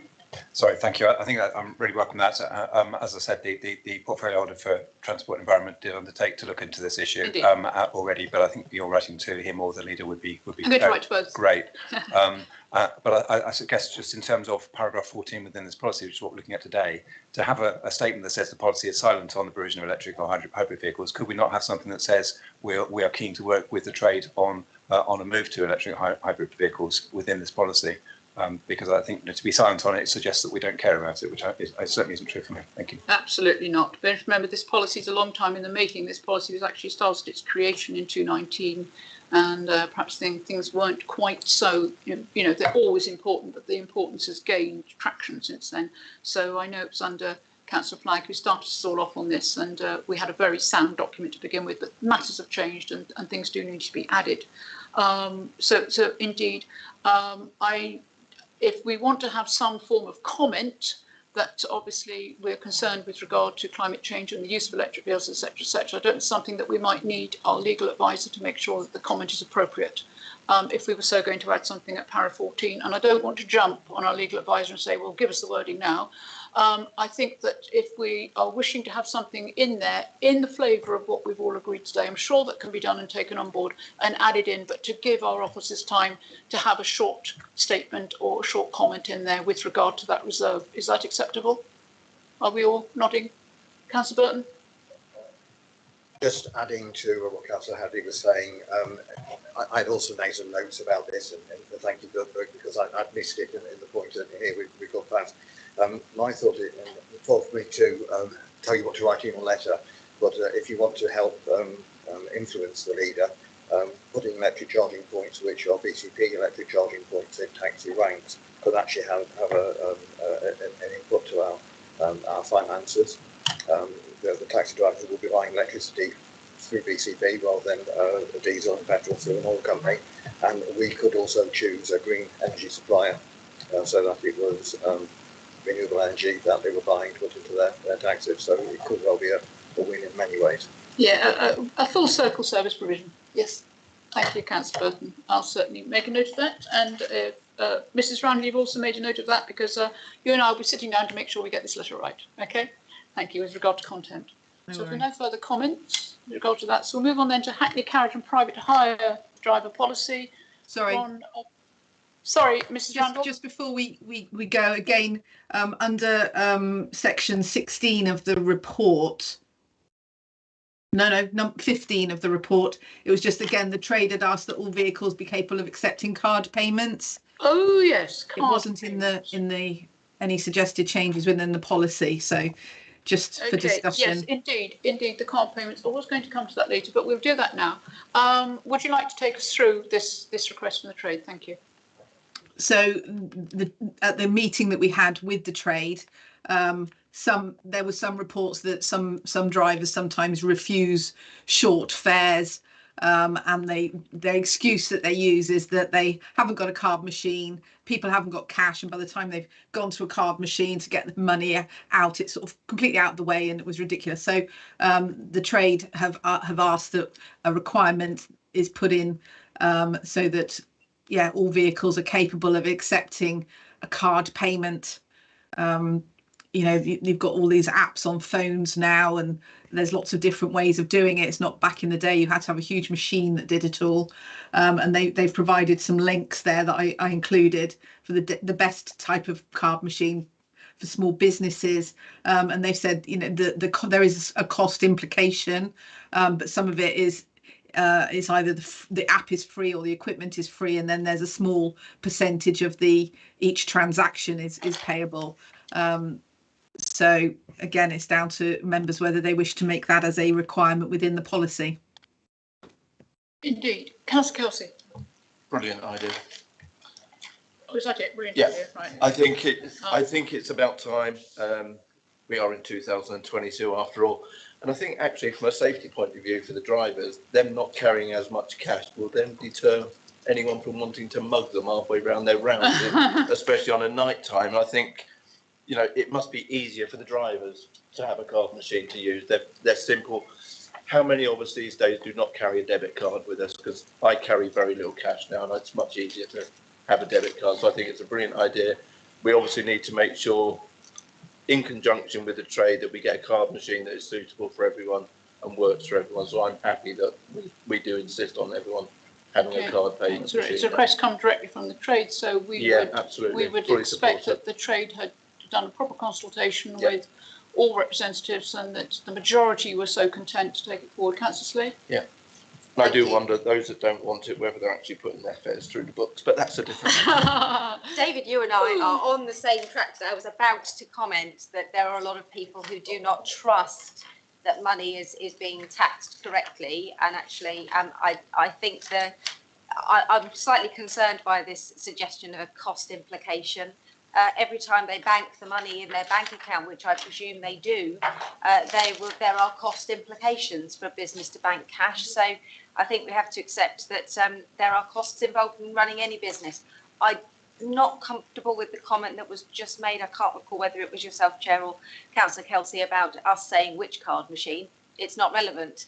Hairdressers, buskers, everybody now has these things on their phone. I think the comment was that the card machine was one which was legal. Right, okay, yeah. But I wouldn't want to see us deciding what. We certainly wouldn't decide the brand. Good, excellent. I think, you know, if buskers are able to accept money, then there is no reason, no good reason why cost should be an issue. It is part of the cost of running a business. I absolutely support this. Thank you very much, Councillor Slade. And Councillor Burton. Yes, I mean, I would agree with everything that's been said there. And the other point I'd make is, of course, taxi drivers are supposed to be providing a service. If I need to get in a taxi today, they didn't take a card, I could not pay for it. I don't even have any cards with me, all I have is my phone. So if I need a taxi ride anywhere and they didn't take a machine, I haven't got the option to go to the cash point to get some money. So I'm very much in favour of it. So it has a sort of wraparound service, in that it would hopefully enhance the business, but also to provide for people who might not being as good as they should be with regard to cash payments, etc. Councillor Hadley, I'll bring you in and then I'll close on this point. Thank you. Ever so simple point. I hope we're not moving to completely cashless, because some of the people who rely on taxis are the sort of people who don't use the mechanism. But I welcome it. I think it's a very good move. Yes, indeed, there are Luddites like us who still do use the old pound, shillings and pence. Yes, but indeed. So, indeed, she can come in just a moment. Thank you. I'll just make a note of that last comment. Thank you, Mrs. Barlow. You have a comment? Thank you, Mrs. Barlow.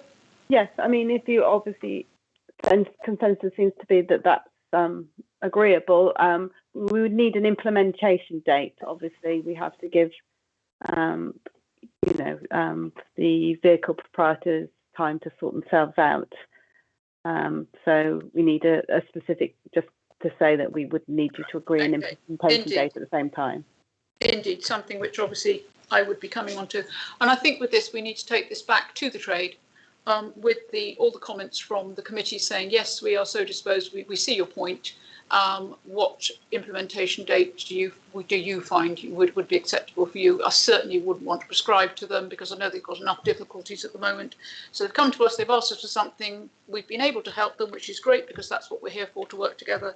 So let's ping it back to the trade and say, tacit yes, but what dates were you thinking of? And then perhaps bring it back to our next committee. I'll pop it on the forward plan, and then we could take it from there. Is everybody so happy? Chair, I wouldn't like to see this drag on. I want this implemented ASAP. I don't want us to go back to trade and then say, oh, we're going to need a year to get it. That's a load of cobblers. Well, right. The thing is, I don't want to impose something on the trade which is too soon. I don't want to leave it too late. They've asked for it, Chair. Yes, but I wanted to hear from the trade what their date, date. I would give them 6 months maximum. 6 months, okay. I'm getting a nod, okay. The trade haven't indicated, but they certainly have. 6 months seems to be. Okay, well, 6 months I think would take us to our next committee meeting anyway, but if we do 6 months, we can certainly have it at the next committee meeting that it's in train and then it will be occurring. Is everybody happy with that? Yes? So may I just have a show of hands that everybody's so content with that point? Thank you, lovely. Okay, I hope that was clear as to what we're doing. Mrs. Randall? Yeah, so just to clarify, for all existing vehicles, they'll be given 6 months to introduce a card payment method within the vehicle. And I did suggest at chapter 17 that we could actually make it a condition that all new and replacement vehicles must be capable of accepting card payments, and that can be from now. Oh, yes, I think we have a yes to that. Okay, we're all in agreement. Okay. Yeah. Thank you. So getting back then to the substantive, we are at Appendix 4, which is Hackney Carriage and Private Hire Driver Policy. Just looking around the room, see any tags? No, we are so content. So we will scroll through each page. There were so many changes in this. 7.7, page 4. If the applicant fails to pass the test 4 times, not 3 times, then their application will be closed. So that's giving them more opportunity. This is obviously matters which have been discussed with the trade. I can't see. If anybody's got anything, obviously they want to raise in their own right, please do, but I'm just looking for the track changes at the moment. So 11.2, Group 2 medical certificates must be completed by the driver's own GP or recognised medical centre with access to the driver's medical records no more than 4 months before the medical is due. Could we have some advice as to why that is now the timing requested? Thank you. Judy? Mrs. Barlow, I beg your pardon. Right. I can't remember whether the previous policy was silent on it or there was a slight ambiguity. The 4 months is in line with the DVLA requirement for lorry drivers, which is the same standard that a taxi driver has to meet. So it makes it all the same. Conformity and red hand rule. Yeah. Thank you. Councillor Williams. Thank you. It's just to pass by one. Oh, pass by one. Take us back. Where are we? Page 25491. Well spotted. Right. Page 254. Oh yes. Oh yes. Well, we've taken off the century there, so it's no later than 10 working days prior to the expiry date, not 105. Yes, thank you, Councillor Williams. It was 5, and we were amending that to 10. 10. Oh, it looks like 105 from the correction. Yeah, but we've got to the right number, so it's 10. Thank you for that, raising that point. So moving through. It might be the odd full stop, but I'm not going to stop for that. I'm on 259 now, scrolling through. I think this is the best way to do it, that we physically look at the document with a fine-tooth comb. On to the first appendice. So we're on to page 18, found property, item 5. And this is the driver must, following the setting down of passengers, ascertain if a property belonging to the hirer has been left in the vehicle, and if not immediately able to return any such property, must at the earliest opportunity and no more than 24 hours after finding the item, they shall be delivered to the customer service centre in the civic offices, unless an alternative arrangement has been made with the owner of the property. Will that pose a difficulty with regard to the civic office's uses at a later stage? And Councillor Burton, yes, please come in. I was going to say exactly the same thing there, Chair. I'm just thinking 24 hours, if it had to be a weekend and a Sunday, and if the driver wasn't working the next day, we could be forcing a rule that can't be. Yes, could we have some derivation as to why it was thought to be 24 hours? Is this a legal requirement or is it just a suggested timing? It's not a legal requirement. I think it's just a guideline, you know, to set parameters for drivers to know what they need to do.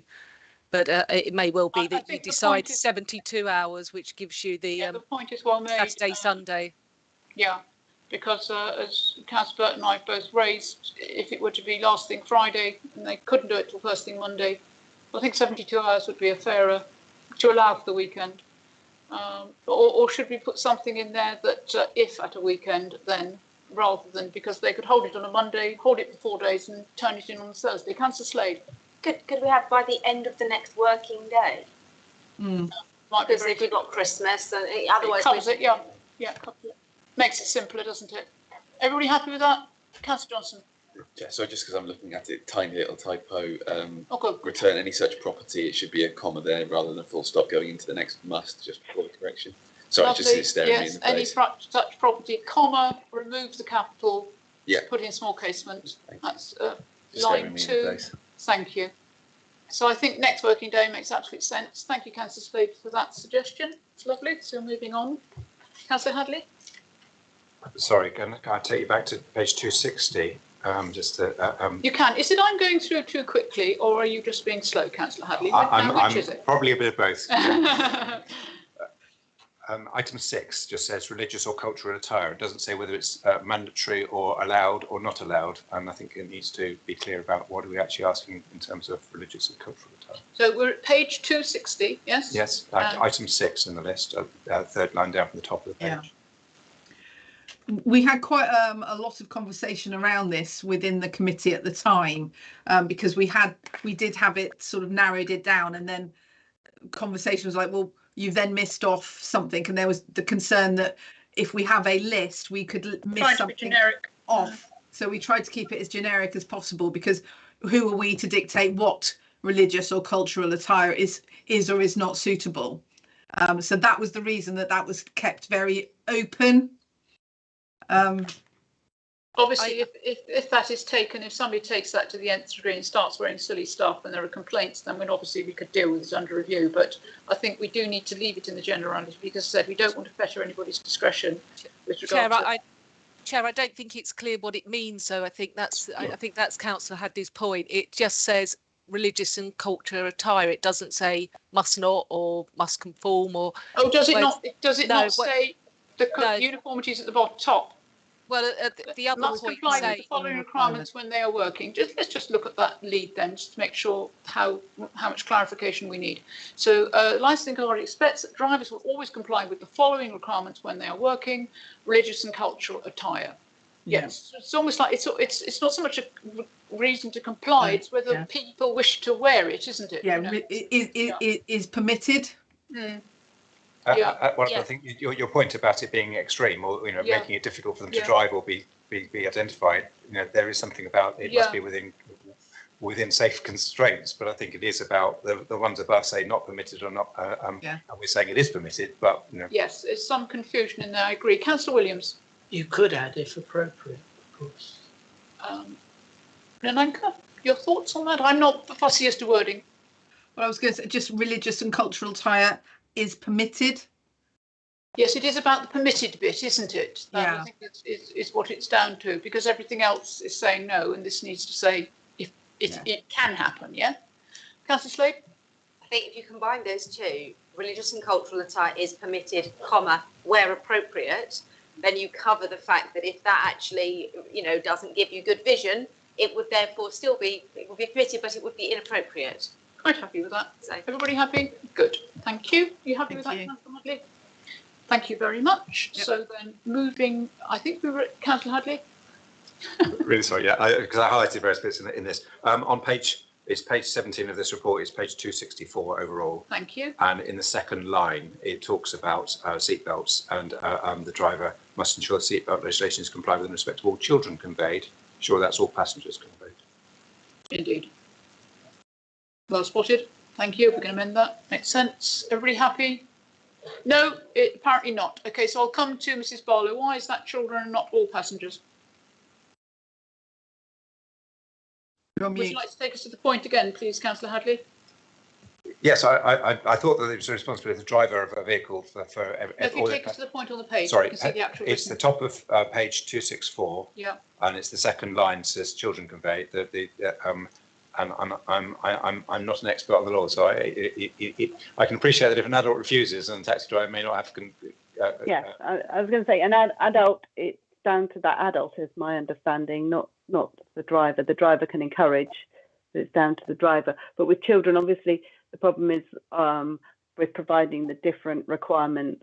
The duty of care is higher. Yes, I understand. The duty of care with an adult, if you don't put it on, then it's very much you'll be sorted out if you're found without a seatbelt. But the duty of care for the child is that we must ensure it's on them for their safety. So I think that clarifies that point. Are we happy?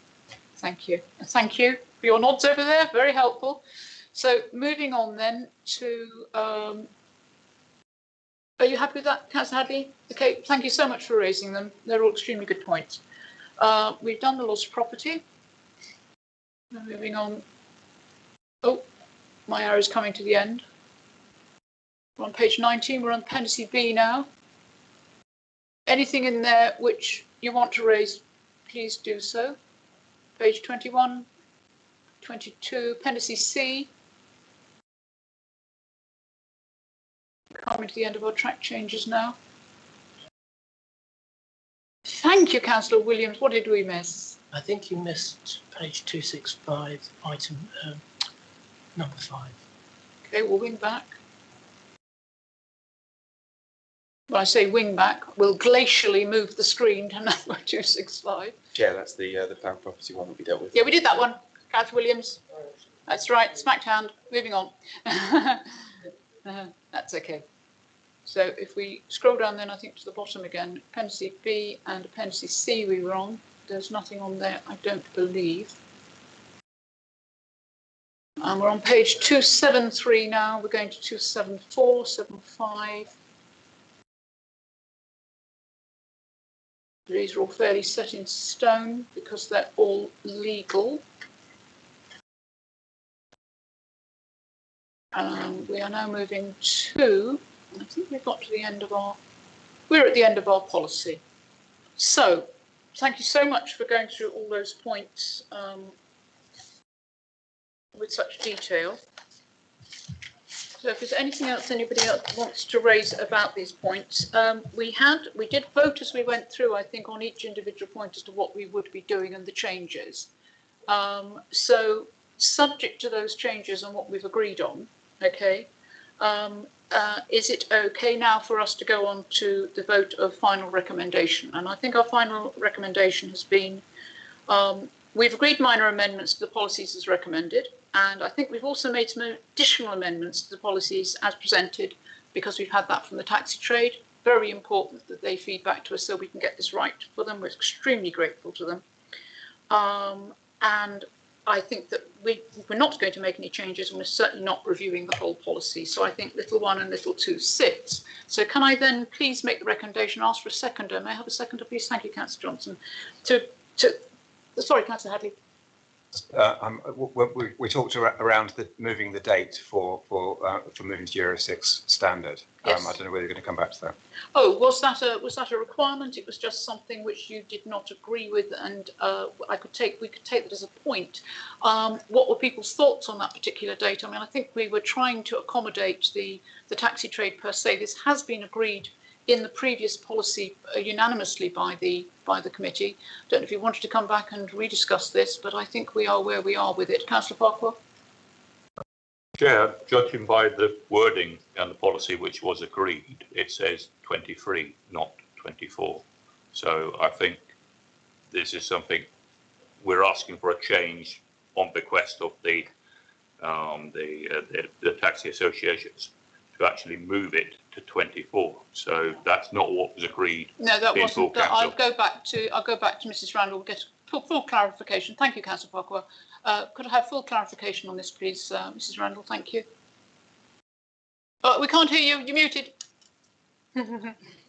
Oh, yes, the policy is quite clear that the date for the Euro 6 vehicle change was 2023, and the trade have requested that that's put back to align with the Hackney carriage respray, which is 2024. But our policy does say 2023, so it's whether you allow the amendment or not. Okay, I'll be clear on that. Councillor Kelsey. Yeah, firstly, Chair, can we just ask Nanaka why they wanted the change? What was their reasonings for it?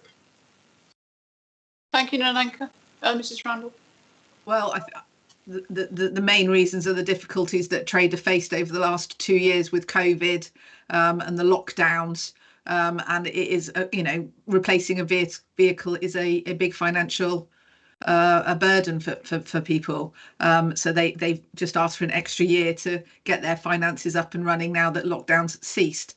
But that is, as I say, it's an ask from the trade, and in my role, I've put it before you as I've said that I would when we met, but the decision is down to members. They have been aware of this since the policy was introduced last year. Thank you, Mrs. Randall. That's extremely helpful. Councillor Slade, do you want to come in?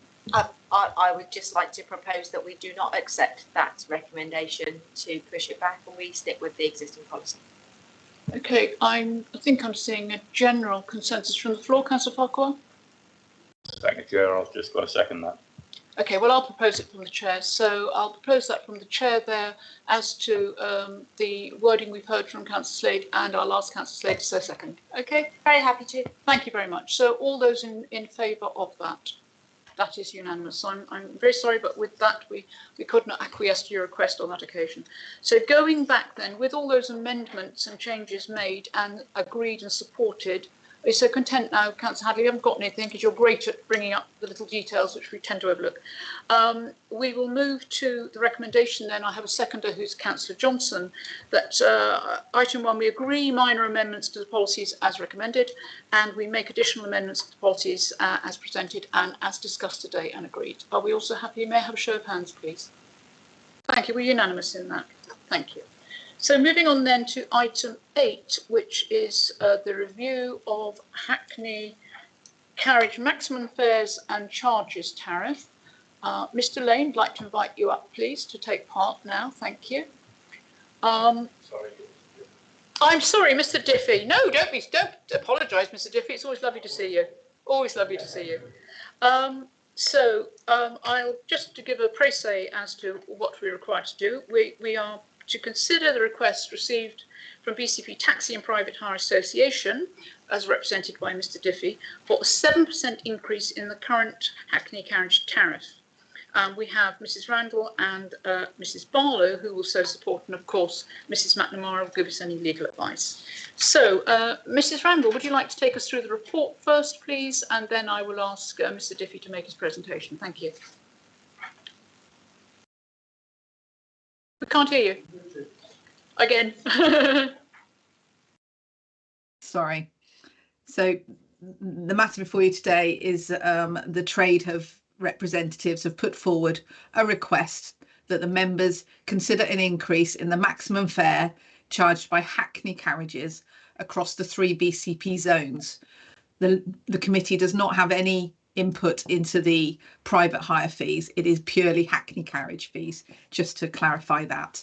The trade will present their case to you. The current fares were agreed by committee in 2020, and the implementation of that increase was delayed due to COVID, and the current fees were actually implemented in May 2021, and the Appendix 2 has got the current fare tariff for you, and Appendix 1 has got the request by the trade for you to have a read. So any change in the fares is subject to public consultation following a notice in the local paper. Thank you. Okay, so I'm just making a note so I don't forget that later. Okay. Mr. Diffie, thank you so much. It's a pleasure to be able to receive your presentation today and to consider what you had to put before us. So take your time and you have the floor. Thank you. Thank you, Madam Chair. These figures were originally worked out back in December. As you know, the world has moved on somewhat since then. And so, in fact, I consider the 7% rise is totally inadequate in the current situation. I don't know what anyone else will feel, but at the moment, the 7% won't even cover the increase in just purely the price we're paying for fuel. So I won't change the 7%, but I'd like to. But I would like to say that we'll be putting in for another increase, but because of the time lag, it takes us 4 months to get to this situation. I'm advised by the company who I'm buying fuel from at the moment to expect at least another 20 pence per litre to be added on by the end of this month. So in the past, it has been, I think it was back in the 70s, there was an extra increase given halfway through the year. So I will attempt to do that at some time in the future. Also, bearing in mind, we live in Dorset, and the rest of Dorset are going for 27% rise, but they were starting for a lot lower base than ourselves. But it will take their rate 3 rise running rate, which is normally calculated on 2 miles, as to being £3 more than ours per mile. Sorry, on the 2 miles. But that's at rate 3, and that's because they're increasing their rates to double on Christmas Day and things, where ours is 1.5. There are lots of other things that are increasing. Obviously, you know, anything to do with vehicles has gone up by at least 20%. Tyres are 25% in tax and insurance. And would you believe the council charges for running a taxi as well? So, has anyone any questions? Okay, thank you very much, Mr. Diffie. Members' questions. Councillor Kelsey and then Councillor Johnson. Thank you. Chair, I fully sympathise with him. I was on the motorway to Cardiff the other day, and it was £1.77 a litre just to buy unleaded fuel. The costs have gone up astronomically, and I do note on here, because I hate increases in prices because I'm a tight git, but Minute that. Thank you, Jill. We do have the figures here for an 8% rise, and I'm wondering whether the board would actually consider allowing the 8% increase rather than the 7% that the taxi trade have asked for. And my reasons for saying that are, it could then help delay a further increase, you know, within the next 2 or 3 months. It would give the trade a bit more clarity of where they are at this moment in time. I mean, I go past the petrol station, I live right next to Bath Hill, and they seem to put theirs up 5p every half an hour. You know, prices really have got astronomical for the drivers, and if they're just sat around not earning, and I appreciate that for a member of the public, these increases are going to be quite harsh as well, but these guys are making a living out of what they're doing. It is their employment. And I personally would be quite happy, well, not happy, but I would be acceptable if we went to the 8% increase that is in our charts here. I'd be quite happy to move along with that, but obviously that's just my personal thoughts. It's over the rest of the board. You may have others joining you there, Councillor Kelsey. Councillor Johnson, thank you. Then Councillor Hadley. Councillor Borthwick, did you want to come in? Okay, Councillor Borthwick, I'll bring you in after Councillor Hadley. Okay, Councillor Johnson, thank you. Thank you, Chair. I completely agree with Councillor Kelsey. I think that before the events of the last fortnight, this would have required some debate, but I think now it's dead simple for us. I think as members, we are responsible for helping the trade where we can. Mm-hmm. And this, 7%, as they've said, is not enough. 8%, I think, is, it's not fun for us as taxi users, but in order to have taxis, they have to be able to be financially viable. So I think this is an absolutely dead simple move. So I'm very happy with the 8%. Thank you, Councillor Johnson. Councillor Hadley? Yeah, I'm violently in agreement with that. I think it's really difficult for everybody. Fuel prices are going through the roof, and domestic fuel and all the other costs for everybody, and so it won't be welcomed by taxi users. But I think we have to be realistic and accept that the costs are very real for the taxi trade and support it. Thank you. Thank you, Councillor Hadley. Councillor Borthwick. Yes, the first question I'd ask, if it's permitted, is could the trade give us a working money at a rate at the present time, because so good giving something which really isn't going to make enough. I'm thinking that we've got to, even if it was for 6 months, to sort this out. But I personally think 8% is far too low. I would definitely go for the trade's actual recommendation. Right, okay, so 8%, the trade said 7, but we could move to 8, so you would agree with 8? Yeah, okay. Well, obviously, with their business case that they put forward. Thank you, Councillor Borthwick. Councillor Williams. I'd actually go further and suggest that for a period of 6 months that we raise it to 10 and then review it, perhaps going down Okay, I'm going to ask advice as to whether those figures can be so amended. Councillor Kelsey? Can I just ask, in the light of what we're all hearing this morning from both the taxi trade and from Nananka, whether it would actually be to our advantage to defer this today, and how long would it take the taxi trade to come up with a new set of figures around the 10% mark? Exactly. Could you do that within a matter of several weeks so that we could get a raise that is going to be suitable for everyone rather than having to come back 2 or 3 times with bit increases as we go along? Because we need the business case which supports the percentage increase. Obviously, you've got a business case which supports an 8% increase, but Yes. we would need to be able to have a data stream to say we considered this based on your business case, which was 10%. So it's difficult for us just to say, well, take 10% because we don't have a business case that supports it, which is the difficulty. I would prefer to stay with the 8% now because Okay. of the volatility of the market. We really don't know what's going to happen in the next Might go down, couple of you never weeks. know. Oh. Yes. So you know, I would prefer to wait a little while to the end of this month at least, in which case it would be a delay for the increase, which we are, as a company, our drivers are at the moment trying not to accept journeys which are a long distance away from where they are. And that means we're reducing the service levels. That is particularly affects the wheelchair wagons that actually obviously require more fuel. And I have to say, of what we were talking about a little while ago, about extending the vehicles for an extra year, the wheelchair vehicles will be the hardest hit. We will lose a lot because of that. And of the whole fleet, most of them are Euro 6 now, apart from those Can we move on, vehicles. because we're not discussing Yes, that issue? okay, Sorry, but Mr. Diffie, it's- if we could keep to our fee charging, that would be useful. Okay, but Okay, I would rather we had the one rise now and one possibly in 2 months' time. Thank you for that facilitation, Councillor Kelsey. It's extremely kind of you to have raised that, and extremely I'm helpful. happy if that's what the trade want. Yeah, we've Chair, then I'm investigated happy to that. go with The trade would be happy with the business case, which we do see before us, which can go to 8%. Councillor Hadley, thank you. Thank you, Chair. Yeah, I can't remember who said it through, but there was a link sent for comparators for other areas, and we are very much at the high end of that at the moment. Now, I'm sure it's very volatile, as has been raised. I'm sure other taxi associations are talking to their local authorities about increase, but I wouldn't want to get too over exuberant about raising it too far because we're already at the top end.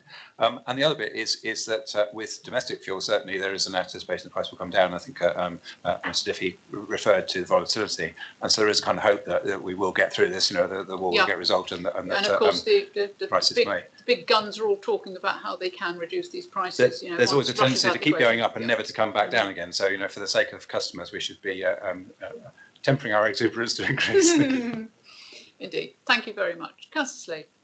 Yeah, I was going to say that whilst I'm sympathetic to it, I think we do have to remember that people who are using those taxis would then be seeing a 10% or more increase, and they've already seen everything else go up. Quite.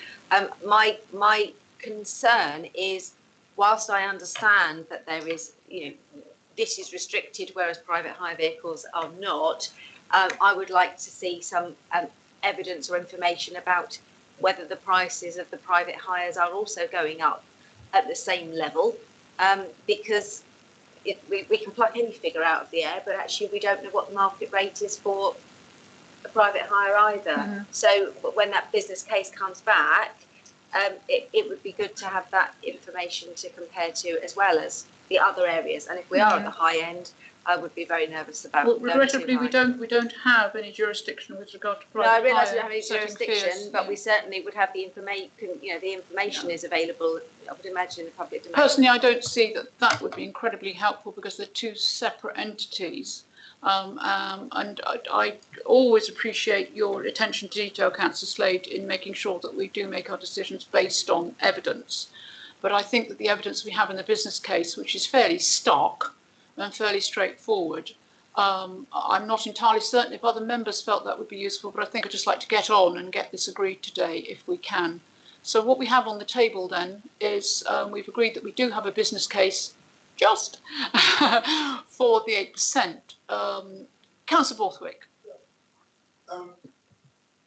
Can't we, I see it's not applicable till May, can't we bring that time forward? I see the maximum fares charges from the 1st of May.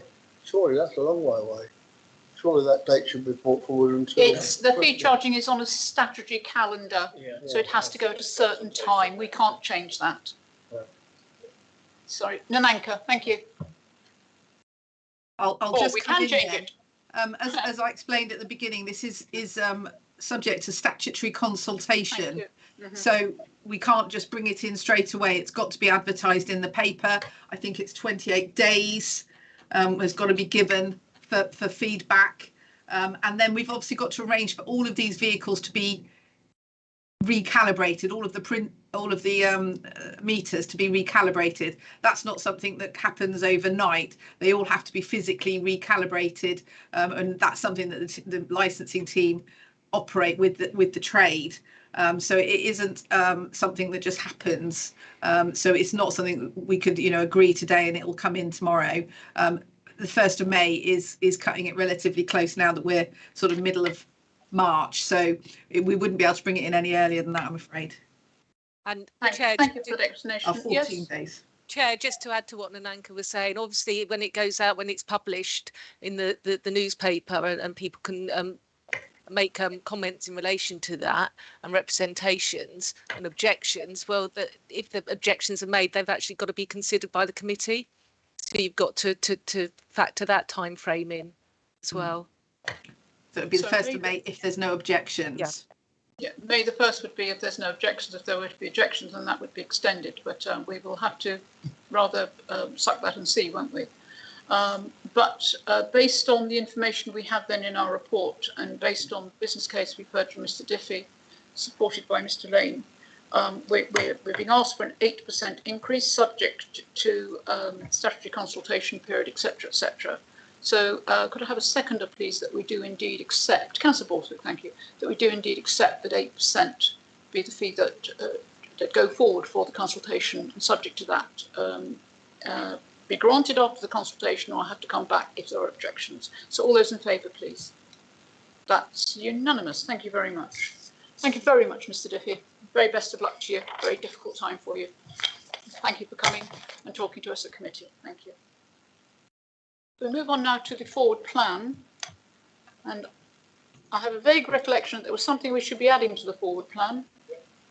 That was you, Councillor Kelsey. Thank you. A couple of things now in view of what's been said. Thank you. Electric vehicles, provision of electric vehicles and parking charges. Yep.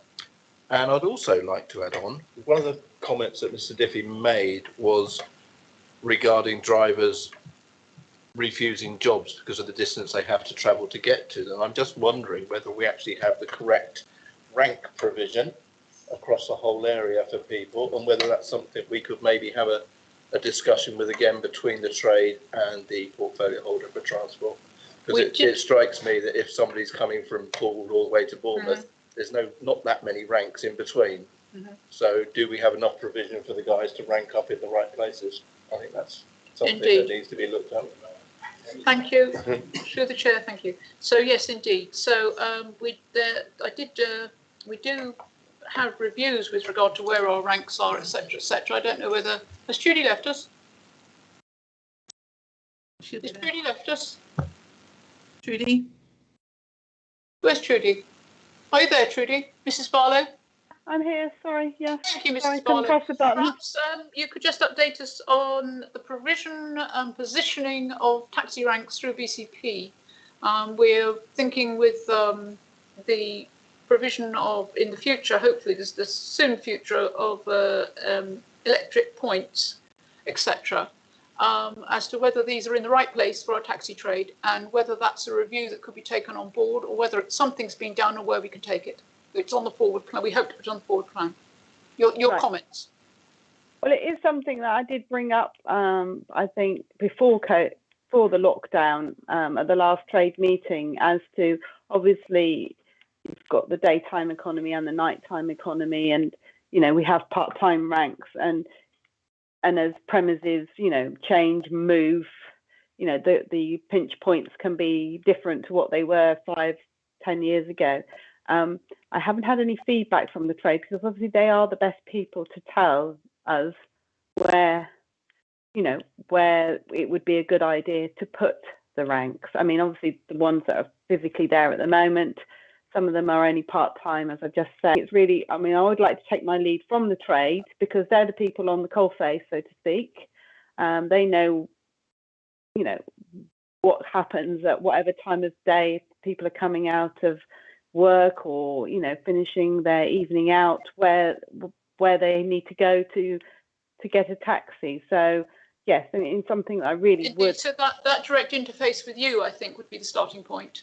But it's certainly something I think the members would like on the forward plan. It's moving towards our climate change agenda. It's involving a lot of things and should streamline a lot of matters across BCP per se.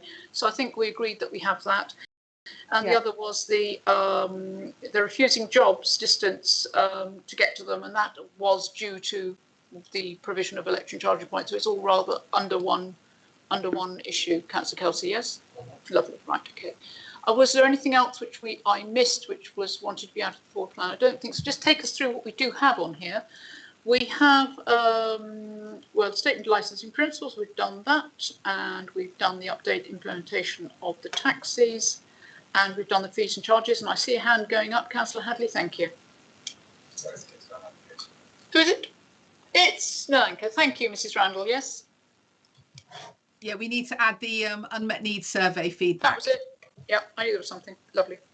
So we need the unmet needs survey onto the members. Is there anything else you would like to put on the forward plan? Councillor Flagg.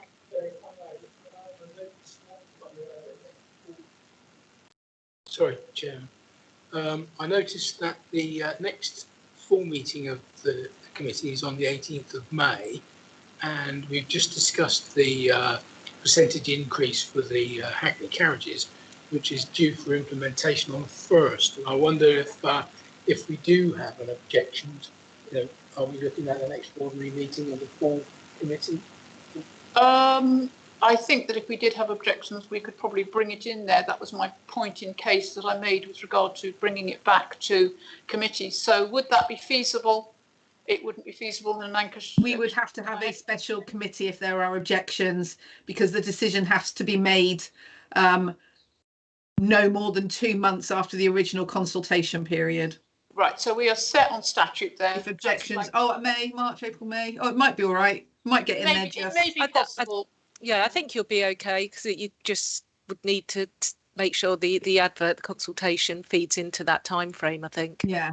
So let's thank you for raising that, Councillor Flagg. It's incredibly helpful. Let's use that then as a target date and try and structure it within. If it doesn't work, then we're going to have to call an extraordinary meeting, but hopefully we can if there are to be objections. Thank you for raising that, Councillor Flagg. That's extremely useful. So if there's no further points then, if everybody's so content, we'll agree the forward plan. Thank you very much, members. It's been lovely to have our taxi trade here today. Thank you for attending. I hope we were as helpful as we could be.